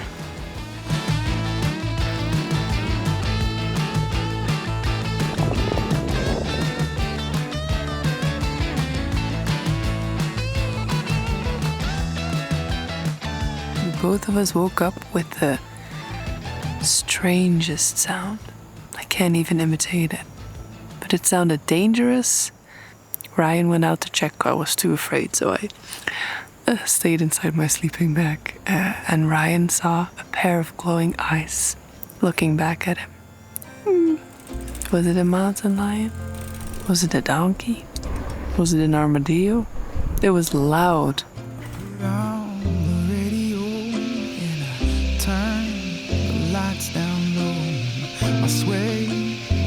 With only a few days left on our Argentinian visas, it's time to part ways with Argentina. But soon, we realize that we're in trouble. It's cold, it's like 5 or 6 degrees. It's gray, which doesn't happen very often in Argentina. And we're climbing higher, which means colder and grayer. A snowstorm is brewing, and winds up to 100 kilometers an hour are expected. But we only have 2 days left on our visas to pedal up a 4,200 meter pass. How on earth are we going to leave Argentina in time?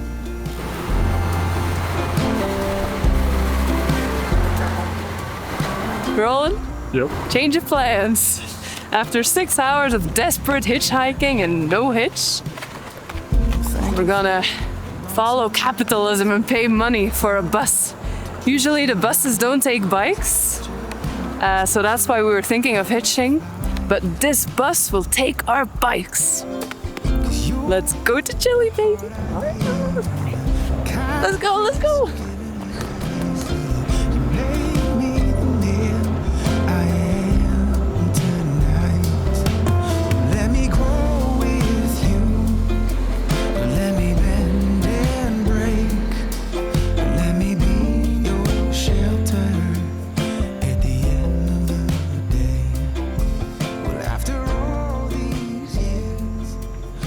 It's always dangerous to have big expectations before starting something, but we couldn't help ourselves.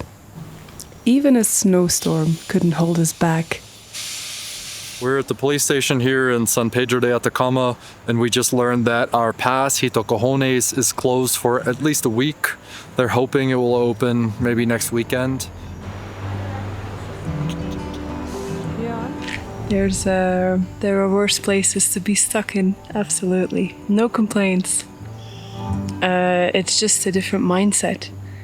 Moving, and all of a sudden you come to a halt and you need to switch a button here and try to relax.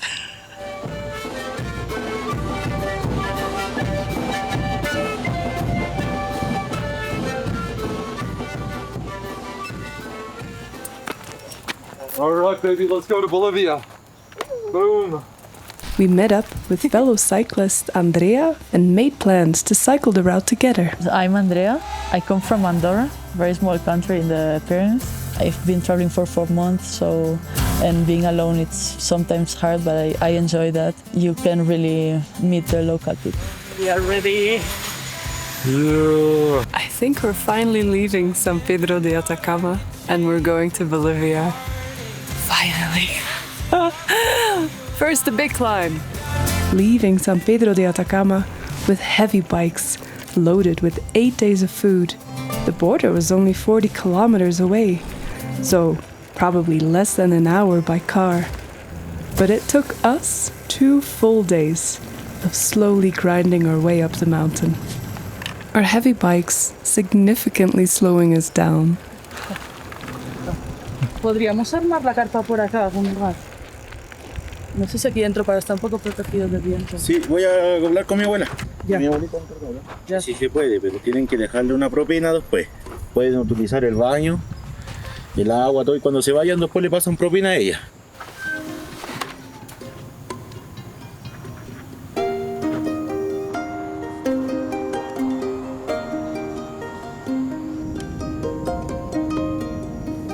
Every effort cost us more than the last. Our breaths stuck in our throats, our hearts pounding in our chests. As advised by the locals, we regularly put some new coca leaves inside our mouths. Not chewing, but just stewing in our own saliva. Yeah, definitely feeling it a little bit. And these buddies do their work well.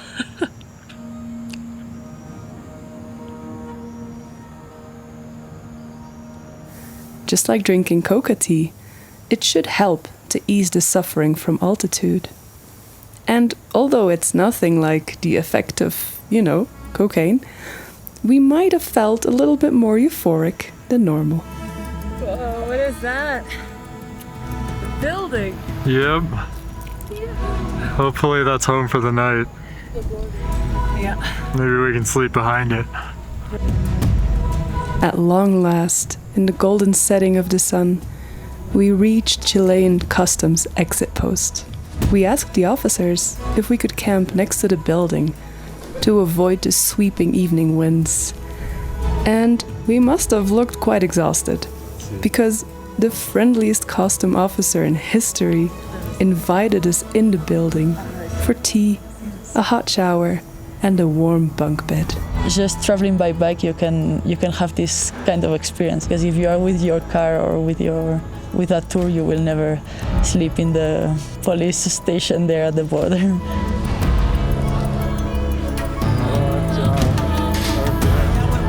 At long last, Ryan and I entered country number 3, Bolivia. We made it to Bolivia. Wow.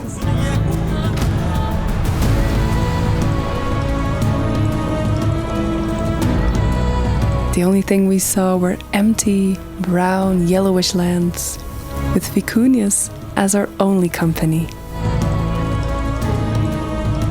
Laguna is the Spanish word for lake, and there, our first lake came into sight immediately, Laguna Blanca.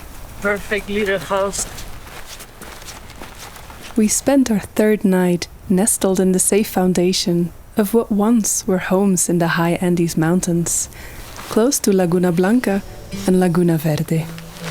It was the perfect place to protect us from the winds and to slowly help us acclimatize to 4,000-meter plus nights. What is it? My baby wipes are frozen. I just wanted to... Please, warm up. Also, during the nights, it's been very cold. Maybe we're at minus 14, minus 15 some nights. And it was difficult also to sleep in the night because of the cold and because of the altitude.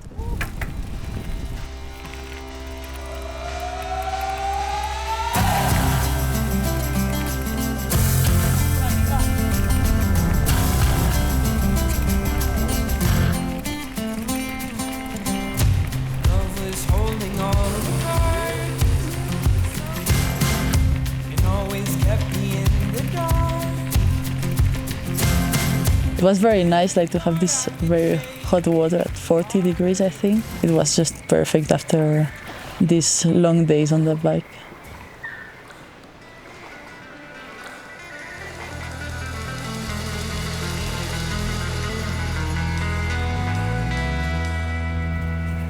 I need the skis.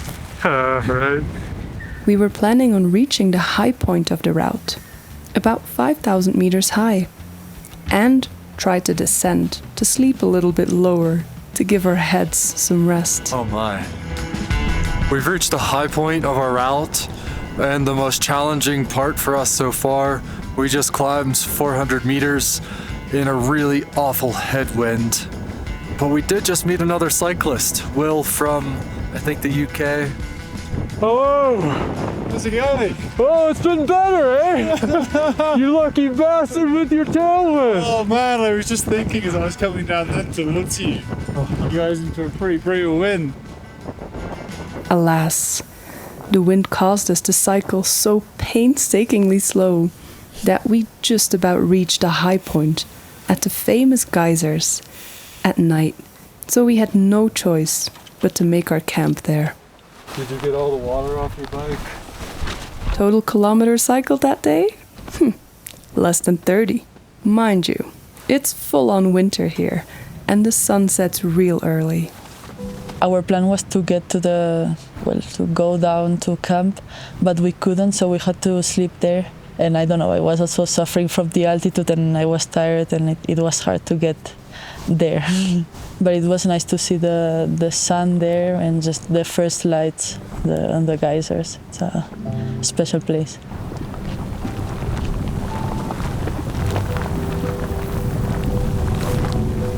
Having learned our lesson now, we packed up our stuff as quickly as we could and hurried down the mountain. Good night in the castle. Yeah. Better than what I imagined here at 5,000. Almost. The tracks were sandy and gravelly, so we slipped and slided more than just a few times. All in the meanwhile, tourist jeeps passed us by back and forth, creating new tracks in the rust-colored earth.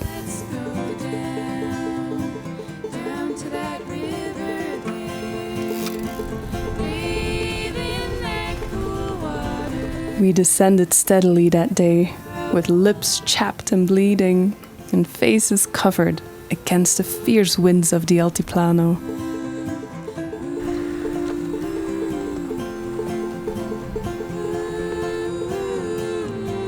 We gradually started climbing again, but suddenly stopped in our tracks when we saw another cyclist coming our way. Hello! Well. Beautiful day to ride your bike, eh? We just met our second southbound cyclist, Fabian from Italy. He's coming down from Colombia. Having a rough day though, because his pad popped. So he's sleeping rough on the ground. And then 2 more.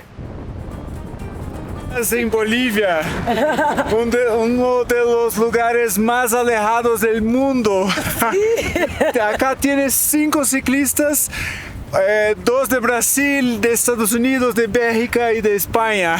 ¡Wow! Genial. 2 más ciclistas un día atrás. Sí. Chao, gente. Motivated by meeting other fellow cyclists, we scurried up the mountain and decided to spend the night in a forest of rock formations, more or less wind protected. I say forest because we slept nearby the famous rock Árbol de Piedra. But, to be honest, we found the other rocks to be just as awe-inspiring. Do not feed the wildlife. No. Feed Or the the cyclist. No, don't feed them either. That's dangerous. The following morning, we open up our tent doors, feeling extra grateful for the sun today. That night, spent amongst the rocks, must have been one of the coldest ones we've had. Our fuel cans are frozen, so I have to keep it in my sleeping bag to warm it up here. But now it should work, and we can get some hot drinks, which we desperately need. And Andrea, Ryan and I struggle to get up and make our way out of the sandy tracks. The wind picks up early that morning. And we have to fight for every single kilometer on the bike.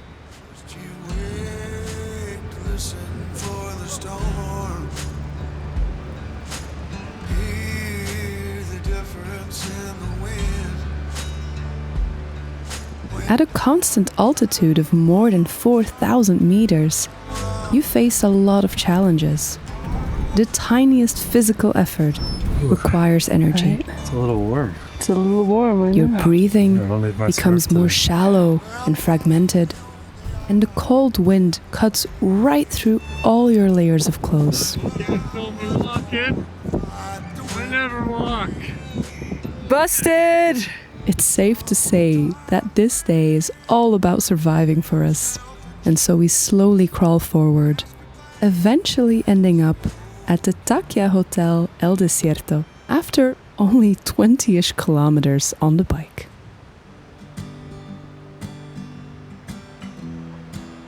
We're nearing the end of the Lagunas Route. Good catch. And even more so, we're nearing the end of our food supply Yummy. and personal limits. Explain what these last few days have been like. Very hard.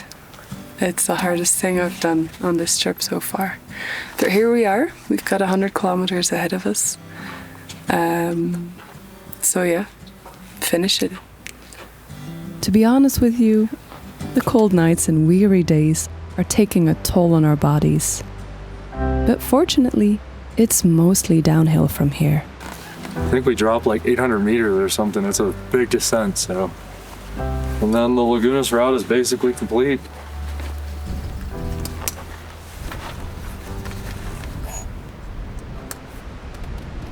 We descend a couple of 100 meters to the neighboring mountain lakes of Laguna Ramaditas, Laguna Charcota, and Laguna Hedionda. These lakes are home to different flocks of flamingos, feasting on the algae and other microscopic foods found below the water surface. The flamingos use their feet to stir up the sediment, then bury their heads into the water and suck up water and mud to extract their meal. That's why people call them filter feeders. They're incredible birds, really.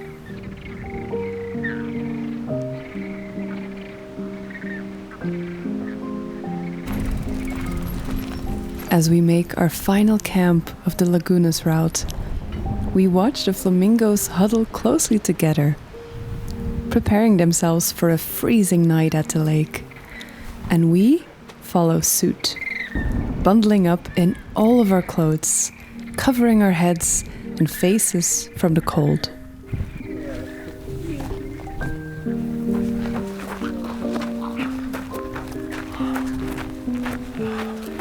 Meanwhile, the stars twinkle and twirl above our heads, blissfully unaware of 3 cold cyclists tumbling into a deep sleep.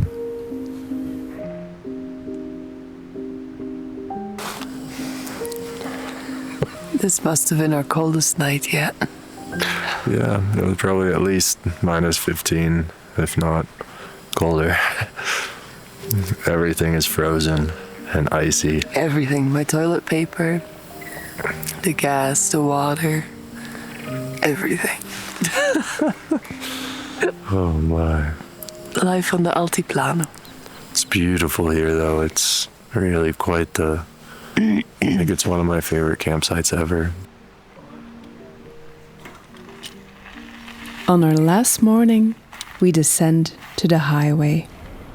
The clusters of Toyota Land Cruisers and their accompanying dust clouds are a clear sign. The end of the Lagunas Route is near.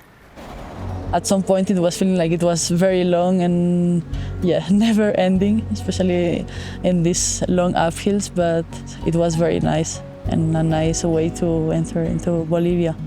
Thanks for sharing this route with me these days. Maybe we see each other in some days, some weeks, so it will be nice to share some other days if we can.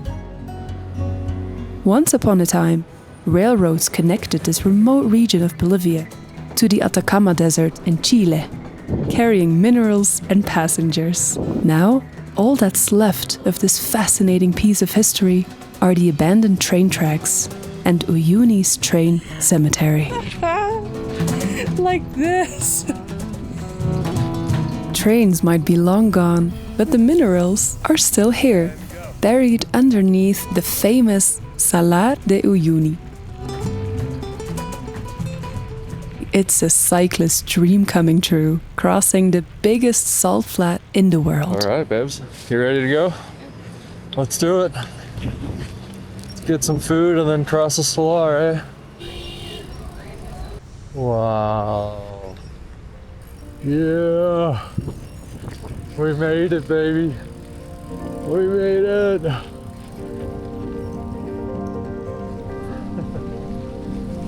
The salt flats are a pretty dry place for most of the year, as the clouds can't really get past the Andes Mountains. They receive just a few inches of rain every year, mostly between January and April. That's when the salt flats are covered in shallow pools and they have an incredible mirror effect. How deep is that? We don't want to ride through it. No. It's salt water. Ah. Salt water is very bad for metal things. Ah, okay. Yeah, we should go around. Okay. So, most bike travelers choose to cross the Salar during the dry season. Did you spot yours?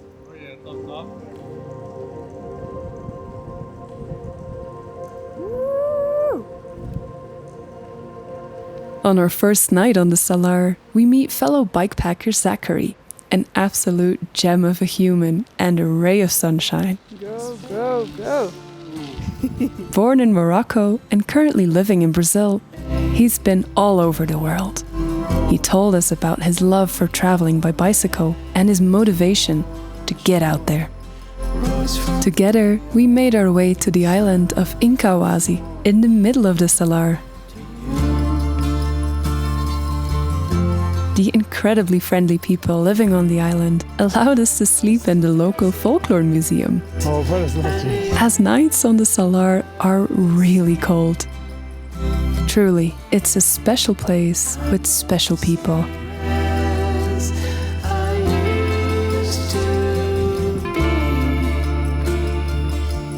Enjoy your summer. Love working. Yes, exactly. I hope so. I hope so.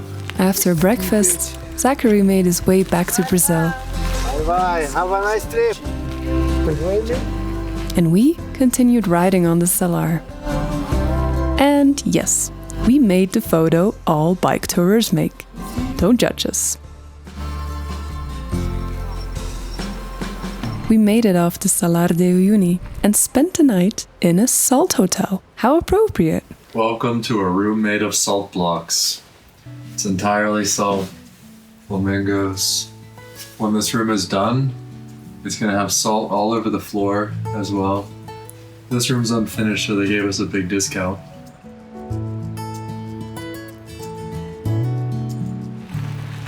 The following morning, we continued our way on the Salar for the very last time.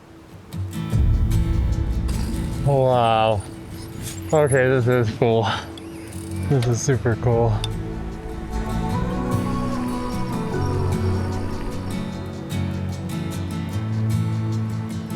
And that night, we arrived in the town of Lica, where we stock up on food and water before crossing our second salt flat, Salar de Coipasa.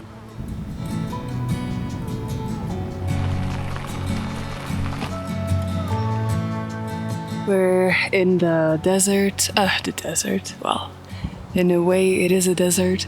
We are partly underwater, so we're staying very close to the shore, but we're doing everything we can to stay on dry land, on dry salt.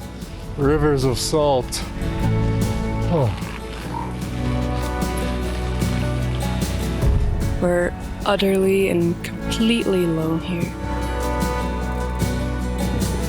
We did not see a single other car or traveler for the entire day. And at the end of the day, it became clear why. We've hit a bunch of water now, so we're riding through salt water. Definitely not the best for our bikes. But there's not much we can do.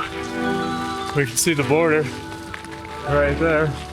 18 kilometers, so we just gotta hope it doesn't get too much deeper.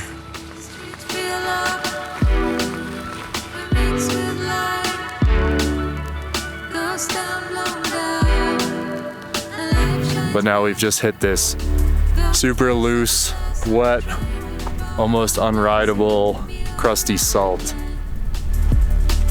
It's 4 o'clock, we've got 2 hours of sunlight left and maybe like 15 kilometers, so hopefully we can make it. But just be careful it doesn't get worse, because then you'll be stuck in the middle of it. I've been there before.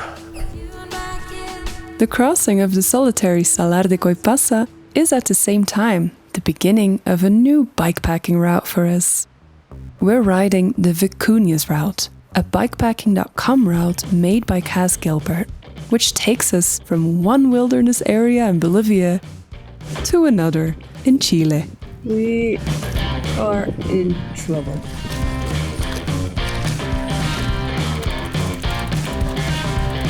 Minutes after wading through the water on the Salar, our bikes and us finally found refuge on the rocks of the mainland. Salty water is horrible for bikes. We really wanted to get to town to be able to wash it off. And a couple of hours later, we made it to the Bolivian border town of Pisica. What are you doing right now? Cleaning the bikes after traversing the Salar de Coipasa, which was very wet. The economy in these towns is completely focused on serving travelers food, selling goods, exchanging money. But this town is a bit of a smuggler's paradise. We just got through with our bikes between hundreds of people after waiting for 3 hours. And the jefe of the aduana told me we were lucky because usually it takes way longer. People are reporting 5 to 10, 12 hours of waiting time. But it was already quite stressful enough, but apparently we were lucky. So we got everything, we lost the honey, but we can live with that. Eventually, we passed the border safely, and we're back into Chile for the 4th time, ready to start the Vicunas Route.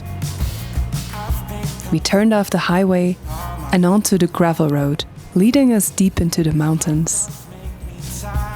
And that same night, we camped at a very special place. Trying to find a warm spot. Yeah, it's not hot, but it's definitely warm. I'm looking for so much more. Don't leave me here searching. You're just what I'm longing for. Passing by a few villages and old-timey churches, we're given a rather unique sneak peek into everyday life in these mountains. The main industry here is evidently llama and alpaca farming, but this bikepacking route is named after their small cousin, the vicuña. Unlike the domesticated alpaca and llama, the vicuña is the only camelid still roaming wild, and their soft wool is considered one of the most expensive and high-end fabrics in the entire world. Unfortunately, this led to vicuñas almost being hunted down to extinction, which is why today they're protected by law. We follow the river upstream and see the final traces of winter lingering in the landscape. Ryan and I are finally getting close to spring, but the nighttime temperatures don't feel like spring yet. Every night, we have to push our tent pole aside to sleep next to each other and use each other's body heat to stay warm. And we sleep in alpaca woolen socks, sweaters, hats, and scarves. Fully covered in ice. You too. I'm ready for Costa Rica. Let's skip.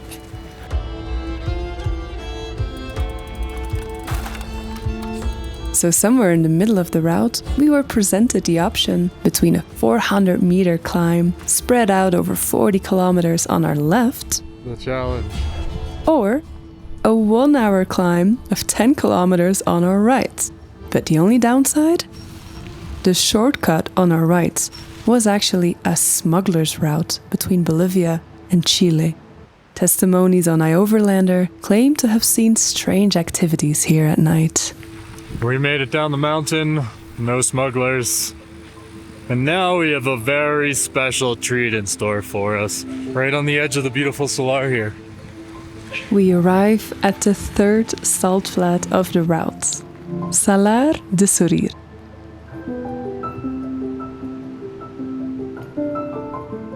And it is there that we saw our second hot springs of the Vicuñas route, and a very natural one too. The fumes nearly make us pass out as we waded through the ankle-deep mud. The temperature was quite hot, around 40 degrees Celsius, and we definitely had trouble getting out without fainting. Lounging in hot springs above 4,000 meters is no joke.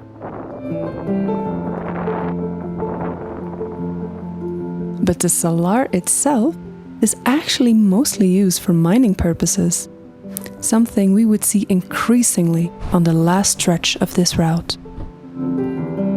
A procession of trucks passes by on the final days of the Vicuñas route, but the views remain stellar. Buenos días. Oh. ¿De dónde vienen? Bélgica y Estados Unidos. ¿Para dónde van ahora? Por Putra. Putre. Sí, Putre. Ah, Sí. Putre. Pasen nomás. Ay, gracias. Chao. No, that's the head of probably a llama. We get some cheap food at a trucker's restaurant and chat with the locals. Sopita. Okay, bueno. Their day starts real early, and navigating these huge trucks in this challenging landscape is not an easy thing to do. Most of the truckers have been so courteous to us cyclists on the road, and we get many thumbs up. Some truckers even gave us some bread and snacks. Hola. Oh, muchas gracias, señor. Hoy, ¿cómo te llamas? Ronaldo. Ryan. Mucho gusto. Thank you so much. Ciao. So kind of him. Molly. Ah, that's incredible. Oh. Despite the kindness of the people here and the beauty of the landscape, I'm having a really hard time. Been a real hard day. A lot of wind, a lot of trucks, with a whole lot of dust coming off them. Now we get to rip down 1,000 meters of pavement. Here we go. Is it feeling homesick, hungry, tiredness, or cold, or all of the above? I'm not sure, but I know that I'm having a hard time keeping my head up during the difficult days. Fortunately, there's music. And Ryan's company, of course. It's our last kilometers of the Ruta de la Vicunas, and it's giving us a very challenging send-off. We got strong headwinds and a lot of trucks that are blowing a ton of dust. But we got 30K to go and our route is over. And then we have a very special treat that I think we're both really looking forward to. Yeah. It's time. It's time. There you go, Wib. Thank you.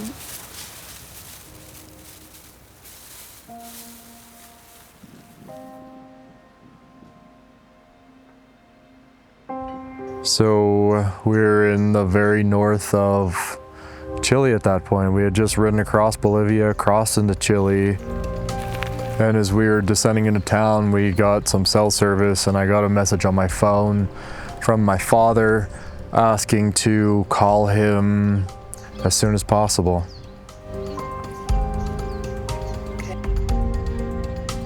I knew that this trip was gonna test me and challenge me, and I knew that this was gonna be really freaking difficult, but I never imagined that this was going to be something I'd have to think about, you know, the possibility of losing my father while I'm halfway around the world.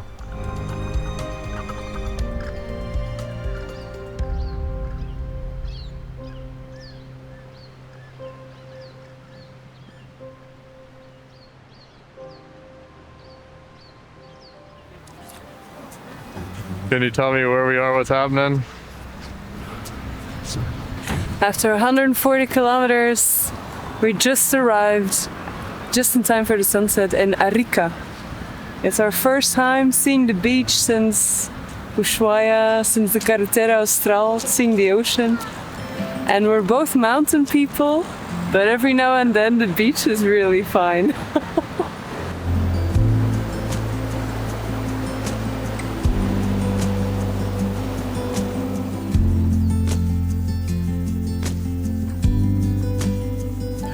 My dad told me that he was on his way to the hospital, that he had been diagnosed with leukemia,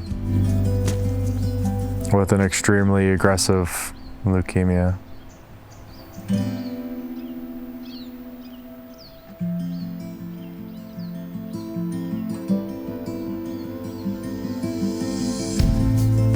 We were pretty remote, and we were about to head into Peru for one of the more remote routes of the whole trip, perhaps, the Peru Divide. And I did not want to be like far from an airport or away from cell service or anything like that if if anything were to happen. We stayed in Arica for like 3 weeks or longer until we had a little better understanding of what was happening with my dad. And then we packed up the bikes and we cycled across the border into Tacna.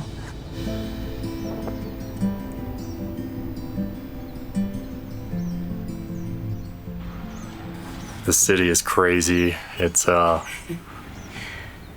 it's crazy. They call it a smuggler city. It's super grungy and busy and chaotic, and Yeah, it's chaos. It's crazy. It's a culture shock. I'm literally very culture shocked. yeah. God, it's an assault on all of your senses, from smell to noise to people in your space to cars trying to run you over. It's insane.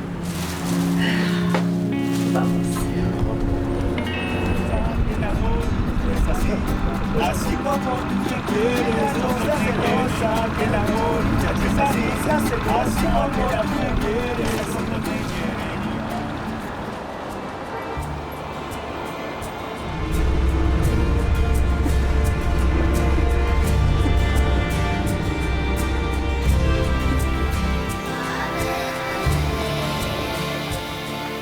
Welcome to Macchu Picchu. We've arrived. First impression? Wow. Stunning. I don't know. This is definitely one of the most peaceful, quiet places I think I've ever been. Insanely beautiful.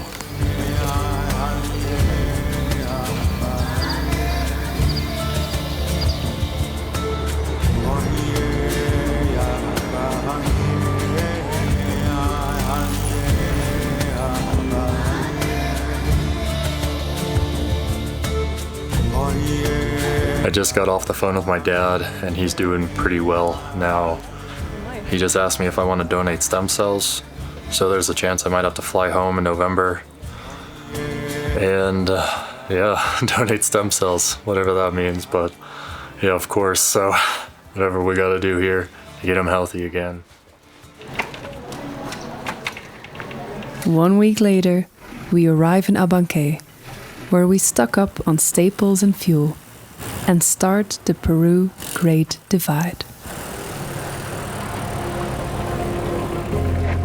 Yeah, we're officially on the Peru Divide. We're like, I don't know, 15, 20K in or something. But we won't hit dirt for kind of a long time. There's some pockets of it, especially on these giant climbs where we go up the mountains like behind us here. But I'm surprised. The whole first half is basically pavement. I thought more of the Peru Divide was dirt. Well, I think that's why a lot of cyclists skip this last section. Okay. Into our very first hours on the route, we can soon confirm the many stories about aggressive dogs chasing cyclists. Peru has asshole dogs. They're welcome From in left and committee. right, barking dogs fly out of the grass, chasing us, trying to protect our plot of land against our wheels. So we picked up a lot of rocks and cautiously cycled on. The road leads us away from the river and spirals all the way up, over 4,000 meters. It's insanely beautiful, especially with all these big clouds around, but we're like constantly threatened by rain and thunderstorms, so we really gotta keep moving and maybe descend here a little bit to find some shelter for camp tonight. What a landscape though this is. So pretty. High in the mountains, traffic and villages dwindle away, and we find ourselves in a remote and rugged land, inhabited by farmers and miners. So we were just biking along, pedaling up this mountain here, and we see a whole bunch of people running around, and they invite us to come and eat. Comen, gringos, comen! Hola. Comer, dice, señorita. Ah, comer. ¿Hay fiesta? Aquí. Mo, es un comedor. Sí, es fiesta. Mo, oh, felicitaciones. Yeah? Okay, gracias. Yeah, they had a whole bunch of kids running around who immediately took our phones and went crazy with them. We have like thousands of photos and videos. Yeah. I think we ate alpaca soup. Alpaca soup. They had like these huge kettles, and I think they had like maybe 10 of them. They were just boiling up probably, I don't know, a bunch of alpacas for a big festival today that they're hiking up into the mountains here to celebrate something. Look at this. It's like alpaca meat and potatoes. Yeah. Yesterday we even slept in a village where apparently we're the first gringos to have ever set foot there. We're in a quite remote part of the Andes, and it shows. It's incredible.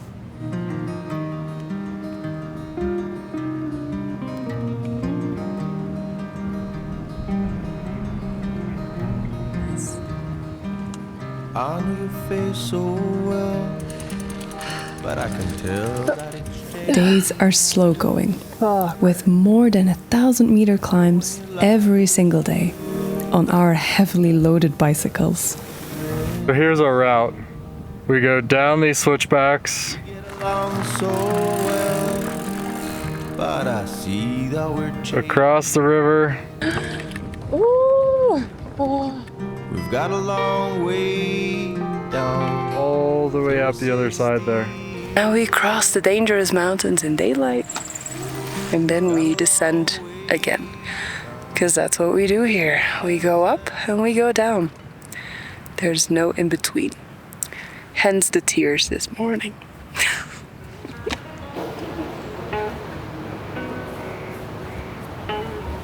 How are the bugs?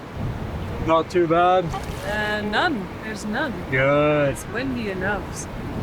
That's nice. Every day we wake up, eyes still closed, and no one knows the things behind our shut eyelids, or where any of it leads. I was blind and hoping, now my eyes are open. None of what I see makes sense. My mind's a fence, but I'm still singing. Ooh la la la la la, life goes on, and I'm not done. When everything goes up in smoke, loved you with the very heart you broke.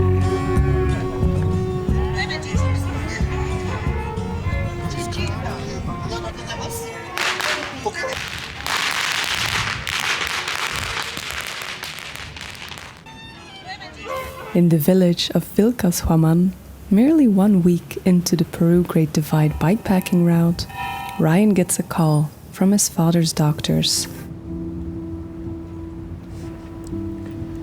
Alright, you got a new front brake.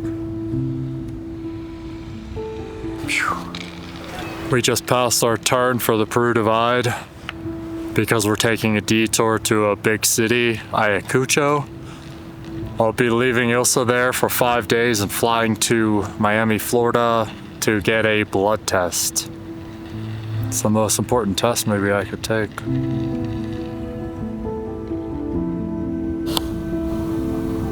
Without hesitation, we divert our bicycles a few hundred kilometers from the route. From there, Ryan jumps on a bus to the capital of Lima and flies to Miami first thing in the morning. Bienvenido, mucho gusto. Adelante. I, in the meantime, stay in Ayacucho and enjoy a rewatch of Supernatural and 48 Hours.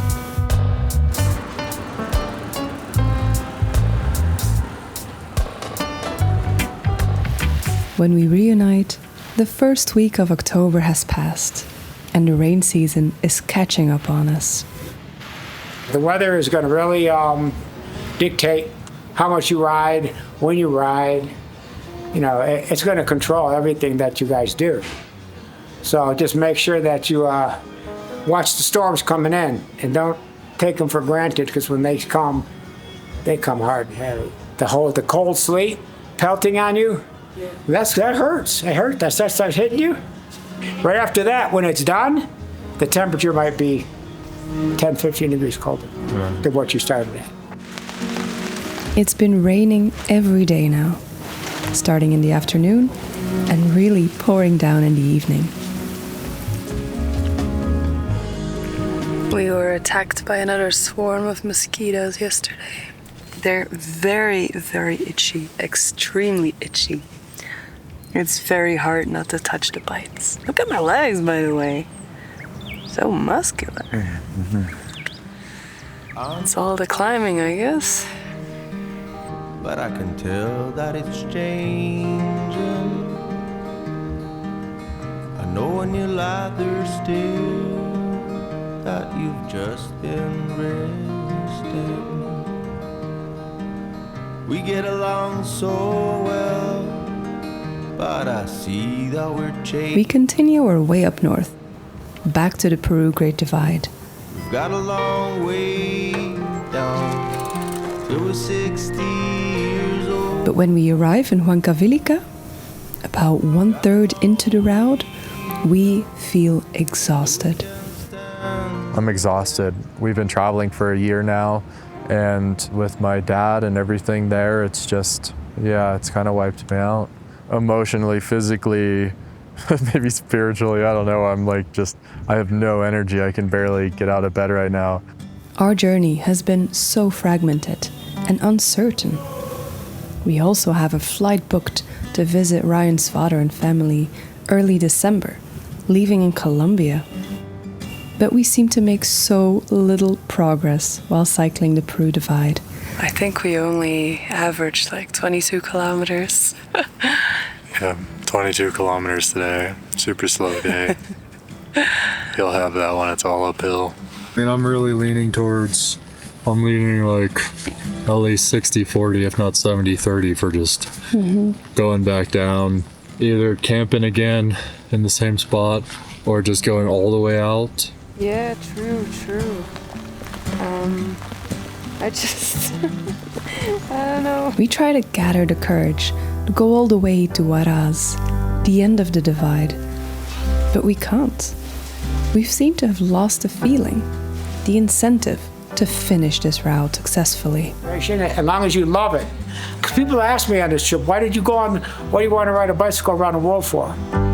You have to have a reason what you're doing it for. Listening to our gut feeling, we realize our time in Peru has come to an end. With everything that was happening, I'm just like, what am I doing out here? Why am I doing this? So we started the divide and we rode half the Peru Divide, and then we were getting into one of the even harder parts of it, and we just decided that no, I'm done. I don't want to do this right now. Let's take a bus up to Ecuador where it's warmer, and yeah, it was time to get out of Peru, and the rain was a good excuse. Everything that had happened the past few months has really taken a toll on our mind and bodies. We needed a fresh start, and we found exactly that in the beautiful country of Ecuador.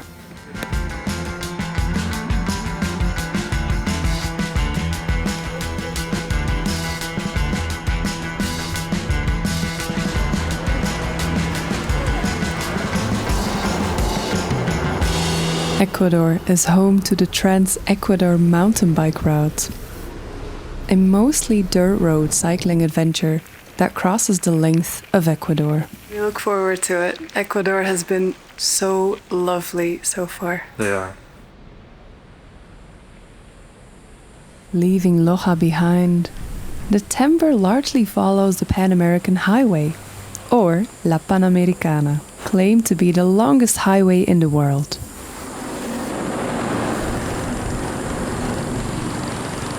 Half the road's gone. Wow. That's crazy. We're 20 kilometers into the timber now, and we're faced with our first challenge. We have a 1,000-meter climb, and it looks like it's gonna be in the rain. We're passing so many landslides. Wow, people are pretty friendly here in Ecuador. Landslide number 21, 22. The earth is crazy. There's Ilsa. How you doing? Oh, good. Getting into it again. All set for the rain? Yeah, mostly. The timber takes every opportunity to divert cyclists away from the big busy road, instead following quaint back roads, meandering through the Andes Mountains.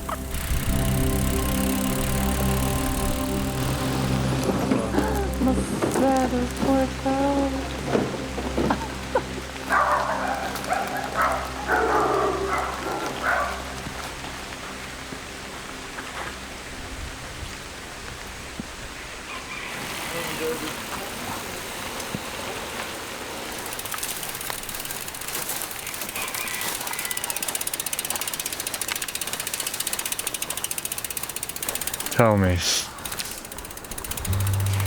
No, tell me. You just completed your first day on the Trans-Ecuador mountain bike route. It's hard for sure. I can feel my legs trembling right now as we speak. It's a lot of up. I love it. It's a little less harsh than Peru. The hills are more gentle. They're still mountains. They're still pretty big, actually.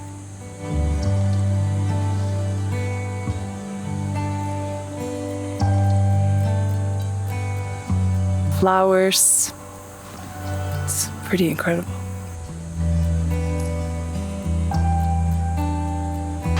The timber guided us through the Ecuadorian highlands, where a lot of rainfall can be expected between the months of October and May.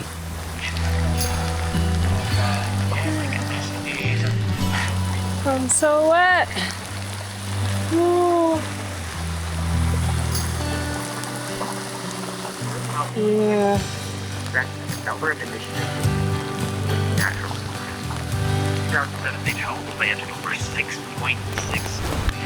Yeah, rain, rain, rain.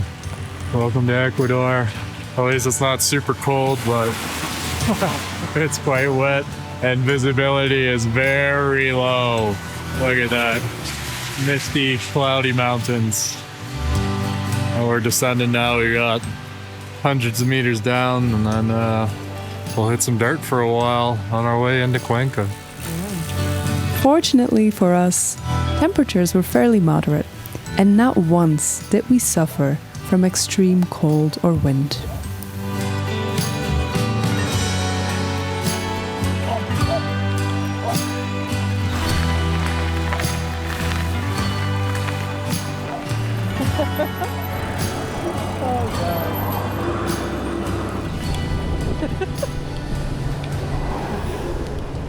Is there a body in here? Maybe.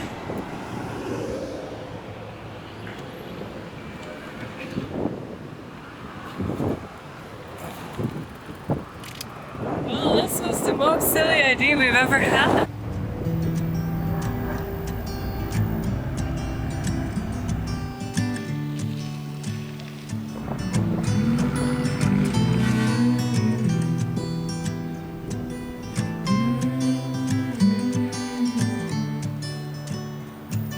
Down south, towns and farms are never far away, so wild camping isn't really the best option. But this is where Ecuador's hospitality shines through. Wow.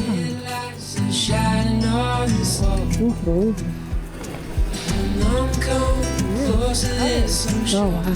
Aquí tienen un espacio, pasen nomás con la bicicleta también. No, no, Yeah. nomás. Okay, muchas gracias. Yeah. This is our home for the night. It's incredible. We're gonna buy them some donuts as a thank you. It's so nice not to have to spend all that money on a hotel, you know?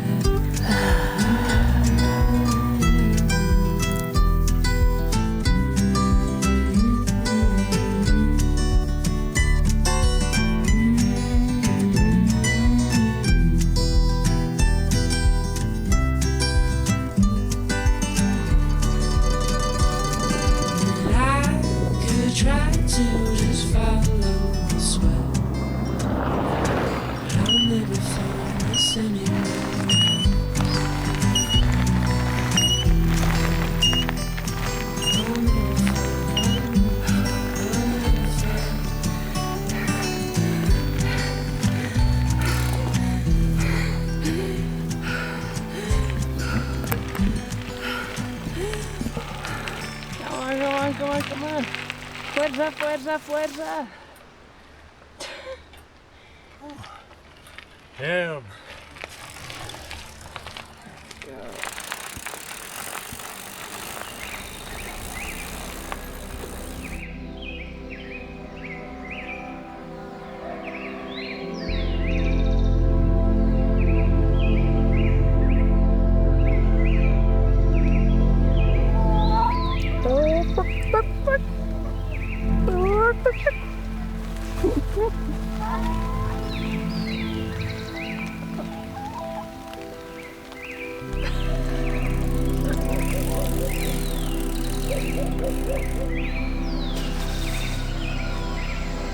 Our morning usually starts out sunny and clear, whereas the clouds would start to build up in the early afternoon.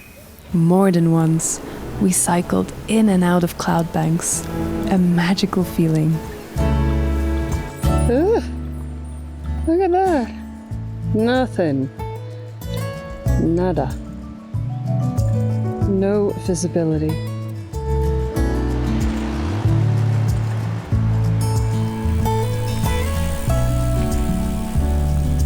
And sometimes we would even get lucky and those clouds would not have any rain in them. So this is typically Ecuador. One moment, the sun is shining bright on the volcano, it's beautiful. And 100 meters ahead, you are in a cloud. Look at that.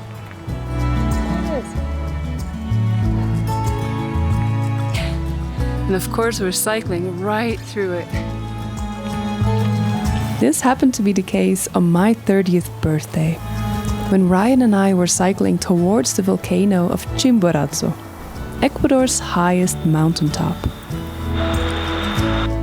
We are nearly to the top of the big climb up to Chimborazo. Hello. We're coming into the clouds, but Hi. Buen viaje.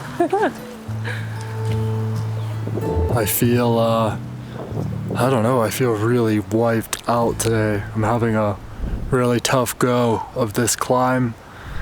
And we did just do 1,000 meters in the last few hours, but I don't know, I just, like I feel like, I don't feel sick, I just feel like I want to lie down and sleep. Just no energy. It's hard to get my body to move today. Whoa. It's beautiful though.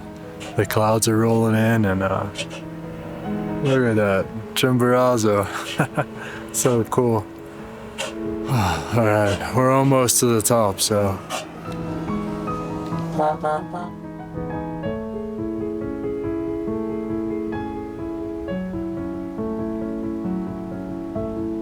As the sky turned darker, which is usually around 6 p.m. in Ecuador, we just made it to the entrance of the park and spent a cozy night cowboy camping in the doorway of an artisan store. Mi casa es su casa. Bienvenidos, entrar. We're sleeping in here tonight. This is so cool. Falling asleep inside the artisanal shop. It's the best birthday present ever. You planned all this.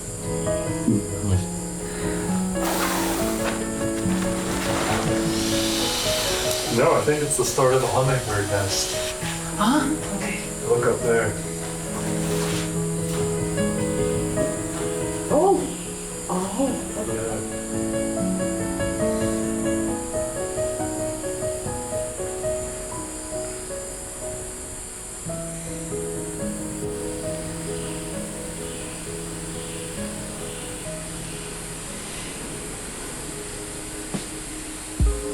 The next morning, Ryan and I got up early for a birthday sunrise, and I couldn't have wished for a better start of the day.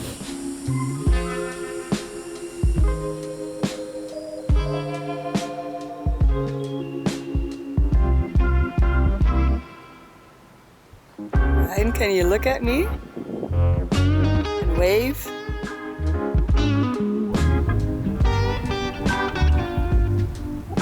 The rest of my birthday went surprisingly smoothly. It was mostly downhill on a mix of paved and gravel roads with no traffic and beautiful hummingbirds or colibris as our only company. Ah, pothole paradise. It's a game of avoiding the potholes.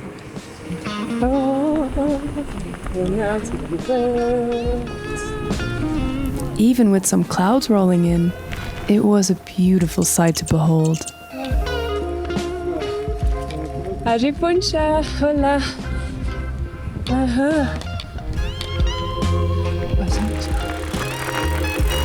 Ryan and I had so much fun, rolling downhill, talking to cows and lambs, laughing and chatting about everything we're grateful for.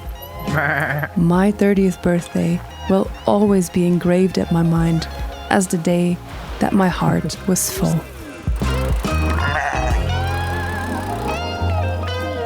You can't even tell it's a llama.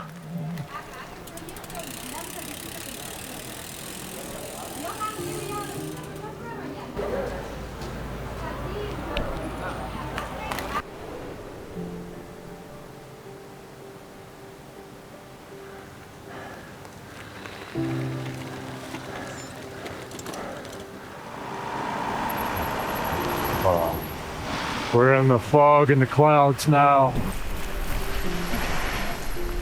Climbed above Salinas, now we're descending to Simiato.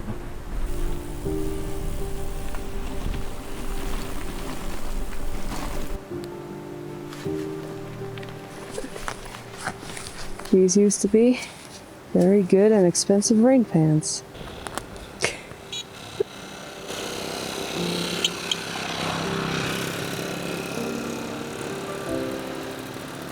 I struggle with my breathing.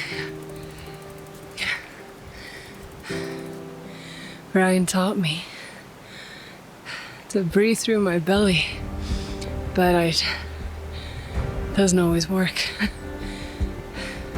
I can't always find a rhythm.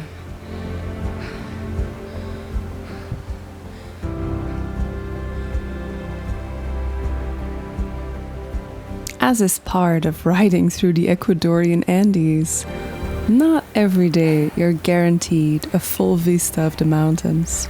Go film someone else's misery. We've gone 35 kilometers today, almost entirely in the rain, but we're following this beautiful dirt road here through the countryside of Ecuador. Rain gear only gets you so far. It's good for a couple of hours, but if it stays on end, no idea. We've got a big downhill coming up for the next like 7K, and then we got another 250 meter climb.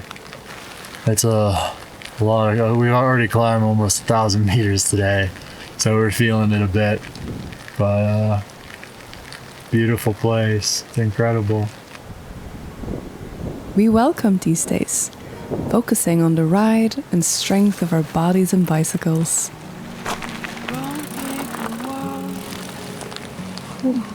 The hands are too cold to work. Yeah. And every now and then, when the clouds cleared up just a tiny bit, we made space to notice the beauty that the rain brings to the land. So much in my head these days. And after a couple more days in the saddle, there she was, Winter sky. the beautiful Cotopaxi. People don't seem to understand. Buenos días. Los Tochita y Vega son artistas, son pintores de tigre. Otros son chamanes también, soplan.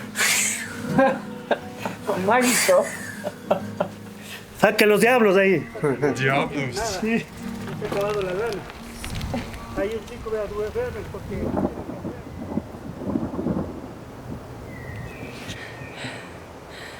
Well, we made it to Cotopaxi National Park. I don't know if you can hear it, but it's a very rumbly day. It was very, very hot up until a minute ago. And now, all of a sudden, the clouds come faster here than you can imagine.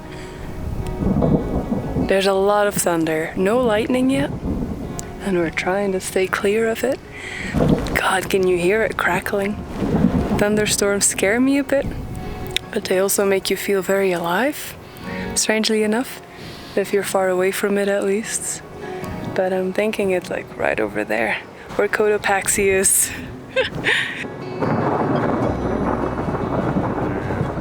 The morning we entered the park brought only rain and thunder. If we feel unsafe, we should go lay in a field, flat. Hope it doesn't hit us. Incoming.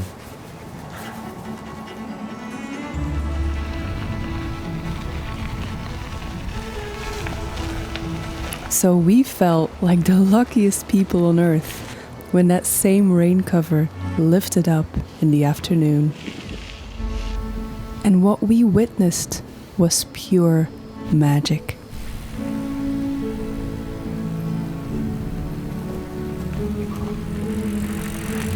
We're in Cotopaxi National Park right now.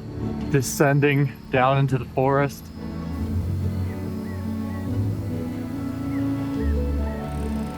But this is one of the best sections, I think, of the entire timber. We're riding single track right now. It's really actually more of a cattle trail than single track. But this is so beautiful. Goodness, what a place. We're gonna camp once we get out of the park boundary here along a glacial river. Hopefully there's still water in it because we're pretty thirsty, but there should be.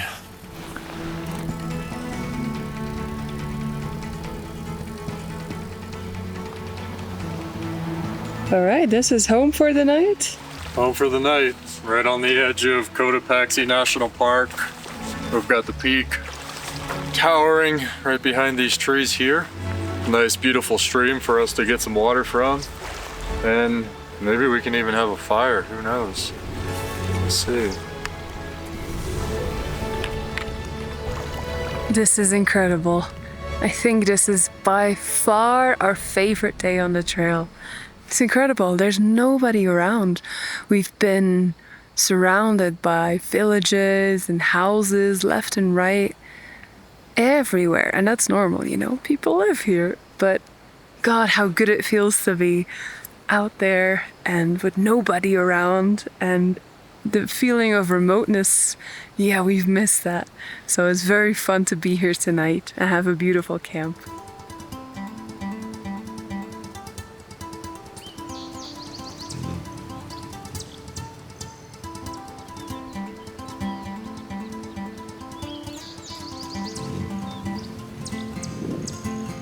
First obstacle of the day. I think this is going to be a fun ride, but I don't think it's going to be an easy one. Oh, damn. It doesn't look good.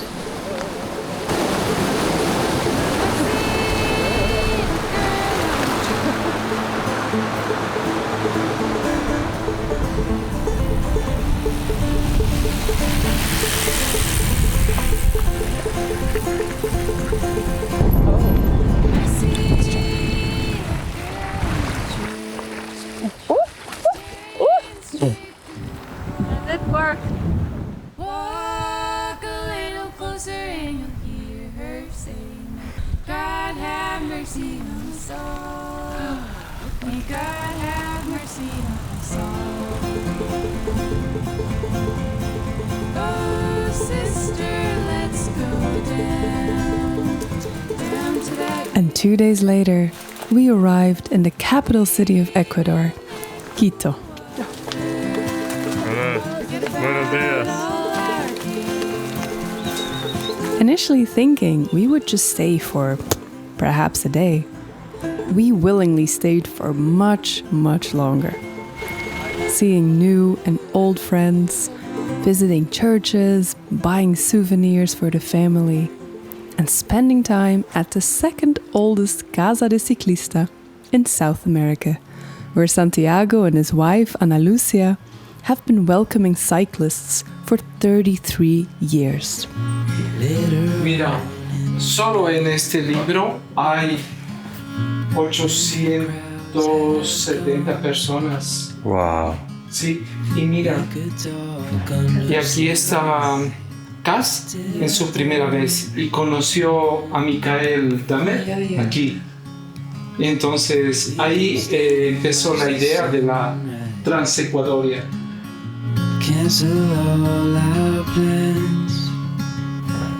Before we knew it, a week had passed, and Ryan and I were running out of time.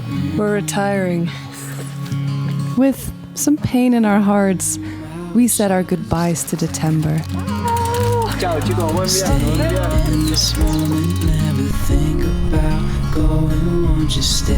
This is our last morning in Ecuador after 1 full month of being here, and we are going to miss Ecuador.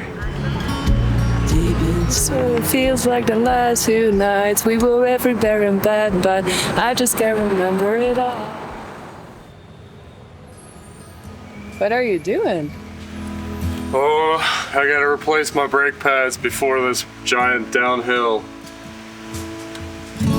Brakes are totally gone again.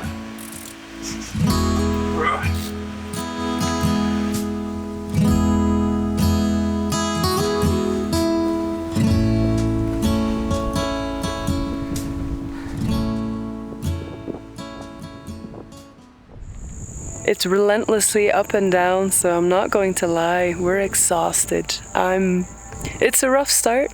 As we were headed straight for the Trampolín de la Muerte, or the Trampoline of Death. It was given that name due to obvious reasons, as the road has claimed many drivers and passengers' lives over the years. And it's not just the cliffs that prove treacherous. It's also the intense amounts of rainfall that can cause landslides and rockfall all over the road.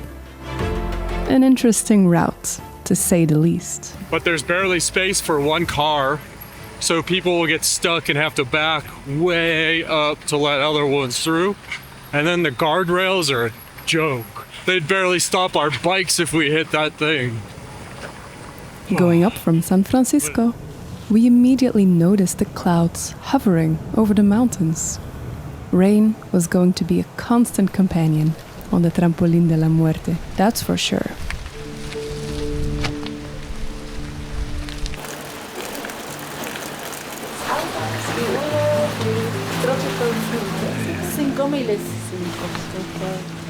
Oh, what the hell? Is that for my chain? I guess.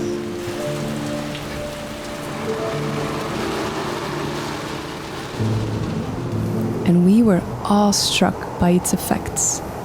What we saw around us was a unique ecosystem caused by the cooling of warm tropical air, which turns into mist, condensing on leaves, mosses, and trees.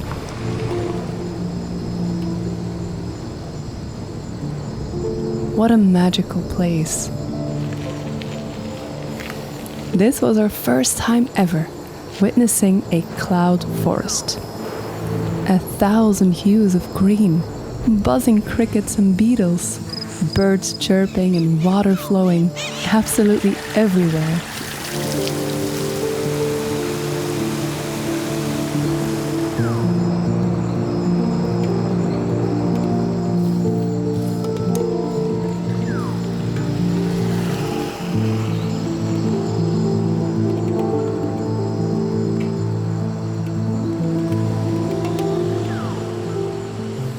We felt sorry for the people in cars and trucks buzzing past us. But then again, they in turn probably felt bad for us when they saw us pouring sweat and grinding away on the pedals. Sweat, sweat, sweat.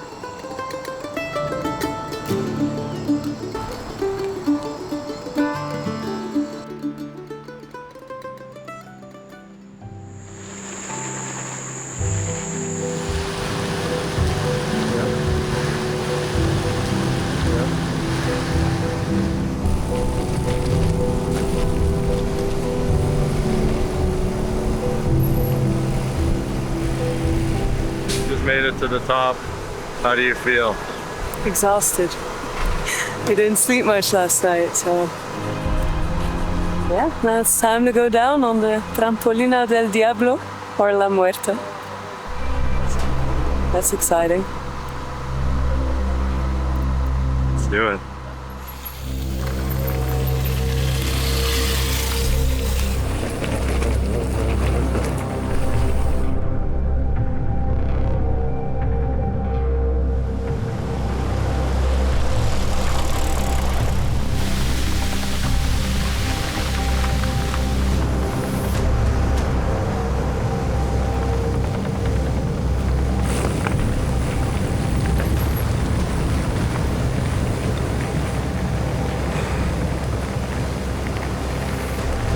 Pouring rain.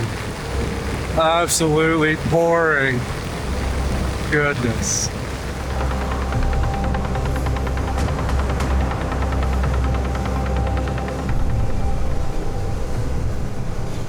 Down below in the valley, in the Putumayo, Cauca, and Huila departments, the sun blasts through the clouds, and every sliver of shade is a welcome respite.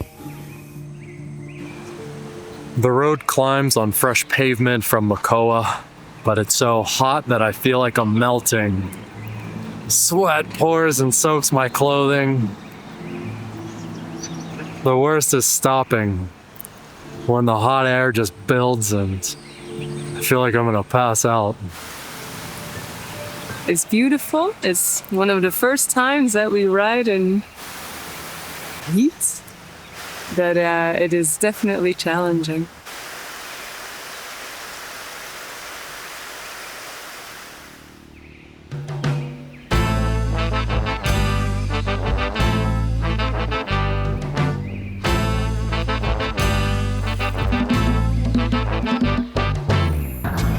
What I love about cycling is that you can sing out loud and nobody hears you.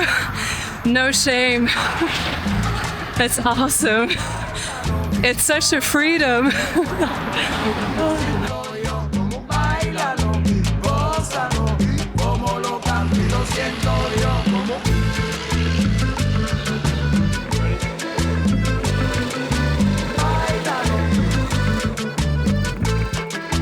We've made it to Bogota, and we're on our way to the hostel right now. This could quite possibly be our very last ride of South America. Bogota is home to more than 7 million people and is officially our final stop in South America. On Tuesday, we have a flight to Panama City. We'll start riding North America. How do you feel about your last ride here? Good. It's been beautiful. It feels too soon, but we have to make do with what we have. And what we have is 2 plane tickets to Panama at the end of the month. We're flying. We're not crossing the Darien Gap because we like life. Exciting. Yeah, super exciting. A little sad. I'm sad to leave South America. Yeah. Sad we're not seeing more of Colombia too. Yes. But God, I'm so excited to be done with South America. Yeah. Congratulations. Oh, yeah, me too. Yeah, good job. Damn. Boom. Let's go get those bikes apart and pack up. We gotta be out of the hostel soon. So. Hasta luego. Hasta luego. What a special ending of this 1 year spent on a remarkable continent. América del Sur, South America. It is truly too beautiful here. Brian and I have spent 1 year pedaling across the windswept land of fire, the never-ending Pampas in Argentina, and the driest deserts in Chile, the salt flats in Bolivia, the high Andes of Peru and Ecuador, and now the mountainous jungle of Colombia as a farewell. And truth be told, we haven't even seen half of what South America has to offer. We've barely crossed half of your countries and half of your lands. True, we got to follow your mountain ridges from close by, but we've only seen glimpses of your beaches and food culture, sprawling cities and historical sites. 1 year of riding our bicycles across offered us a glimpse behind the curtain, and there's still so much to see and explore. But what we take with us is your patience and generosity, your goodwill to feed others and offer help to strangers whenever they need it. We hope one day that we can return the favor and help others along their way with smiles, good advice, and bowls of soup, just like you did. To everybody we met along the way, you brightened our day with putting up with our broken Spanish and making us feel welcome. Gracias y que Dios te bendiga.